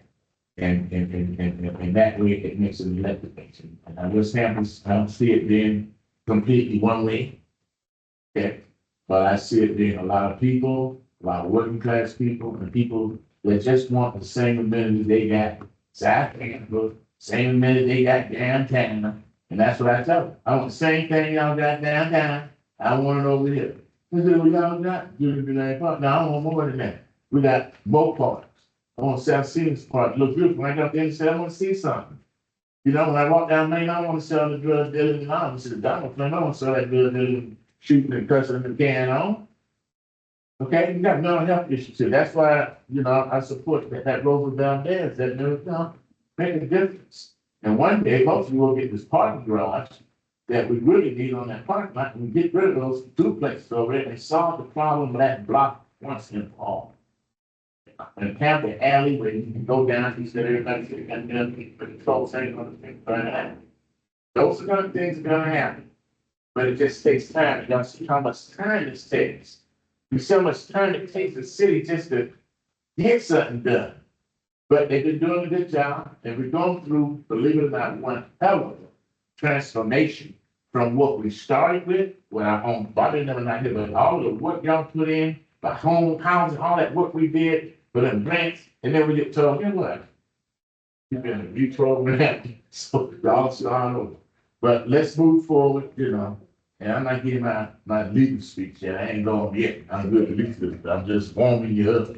That's why I'm pushing for more people, for us to go to that conference. That is huge, and I hope the president of the FRA is listening, that we want to make sure they profile some of our stuff that we've done in West Tampa, some of our successes that we've collaborated with and that we help support.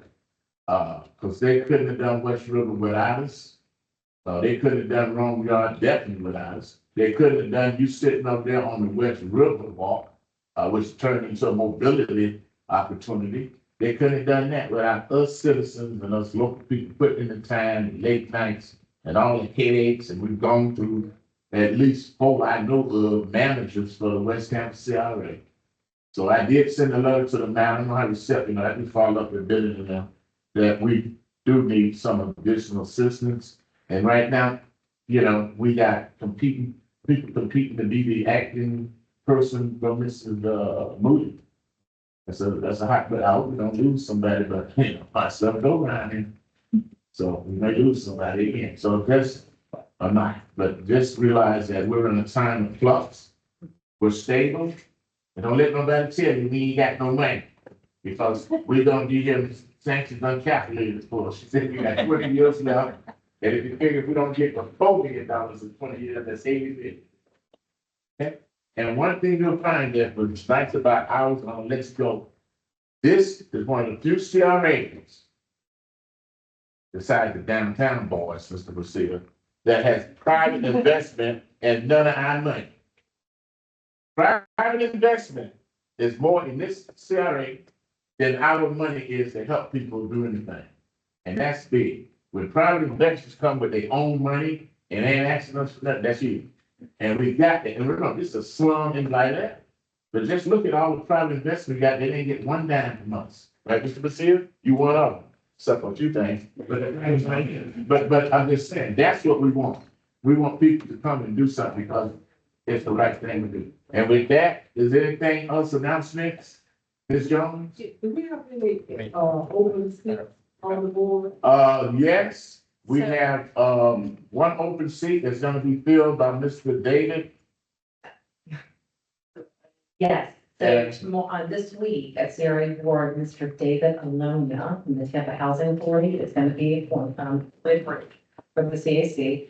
And then there is an open one with Walter Smith for, the West. Alliance? No, it's all. No, the new one, yeah. It's on. Greater West Tampa Community. Right, that one is, because he's taking a Greater West battle, I Tampa. guess. Yeah. So, but he's trying to get his, it's gonna come back to us, because he's on that, he ain't made it to the project list, but he's going to be on the list with, the special request. Is that what it's gonna be called? Especially because there was some question about what we voted on with the library, but I believe now it's been decided it's a special request. It's going through that one. So it's gonna come as a special, don't really holiday, just relax. I know what y'all been to say. No, I don't remember.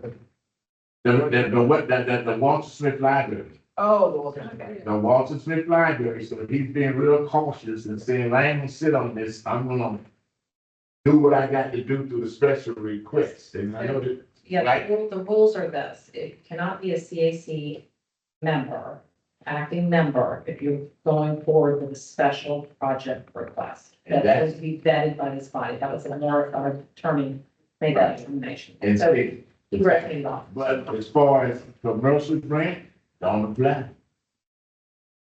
But the housing grant, don't apply. Yeah, so if you're going for a grant program that's already established as a separate process, that's fine. But if you're bringing a special request for, Then you can't be on you this. can't just accuse yourself of being on the CAC. And what about him? Is he still on the board? Now, Keen Basin, I was gonna mention him as well, that is another open seat. Technically, he has missed more than 3 meetings. So according to the policy, you're automatically terminated by you say Well, time. well, You just have to say no. well, I know, but here it is out now. Okay, I got a memo, and you know, Ms. Roy, I got the memo. Because I said, I checked everybody on here that's, I'm just being, it'll be the report. I check everybody, once a year, I check everybody's, entity to see if they're current with their filing with the Florida, annual report. Ain't no secrets, I check everybody, including now, I make sure, West Ham CC filed immediately. That's myself. And I found some people on here that they had been administratively dissolved. So I wrote the city, I'm real transparent, I am in that. And I said, well, is that fair? Can they be on here? And the answer came back, yeah, they can. They miss three meetings, yeah, they can. You miss 3 meetings, you have your organization that you hear as ex officio dissolved, but you are still on here and you can still vote until such time that the vote that we push. Right, Mrs. Thrower? Correct. She won't tell you that, but I'm gonna tell you, okay, that you could, so that's why it's up to that board to do the house cleaning. And, to get this, so you have people on here that, can serve and spot this field, so that's why. So even though you might wanna get rid of somebody on there, because they don't miss 3 meetings, and and it doesn't say if you're sick, If you're in a hospital, which I think if you're sick, that should be a legitimate issue, but they don't even bring back. They just said you missed your meeting, right, Mr. Thorne? Well, more than 3 meetings, but you can come on virtually. I understand, but it don't say if That's you're what it sick. says. You, No, that's. there's no excuse versus. All right, so just be aware that this board members just said they want to give Is he it, on the board now? huh? Is he on the? He's on the board until such time that he is. What does he know that? I'm quite sure he knows it. Has it been communicated to him? I'm quite sure he does, because when he came to the meet, right after I got that email. Staff has not sent him a letter on it, no. He probably don't think he's on. Well, and I said that when somebody asked me, I told him that, I said this the last time, the same thing I'm saying now. I think I even gave the email for the record, but I said that, and that's what for August. You ain't off the year until such time that CRA board replace you on there. Right, Mrs. Thorne? Get rid of you. That's what the city attorney said. I said, well, wow, that's hard to get you after this. And they don't meet but once a month. So I have If somebody that said, that's interested in getting on the board. I didn't. She has someone that's interested. Interested in getting on the board. They would need to be at large and try to get on an organization where somebody got to come up and be rotated. With that and nothing else, meeting is adjourned. Okay. 8:35. Because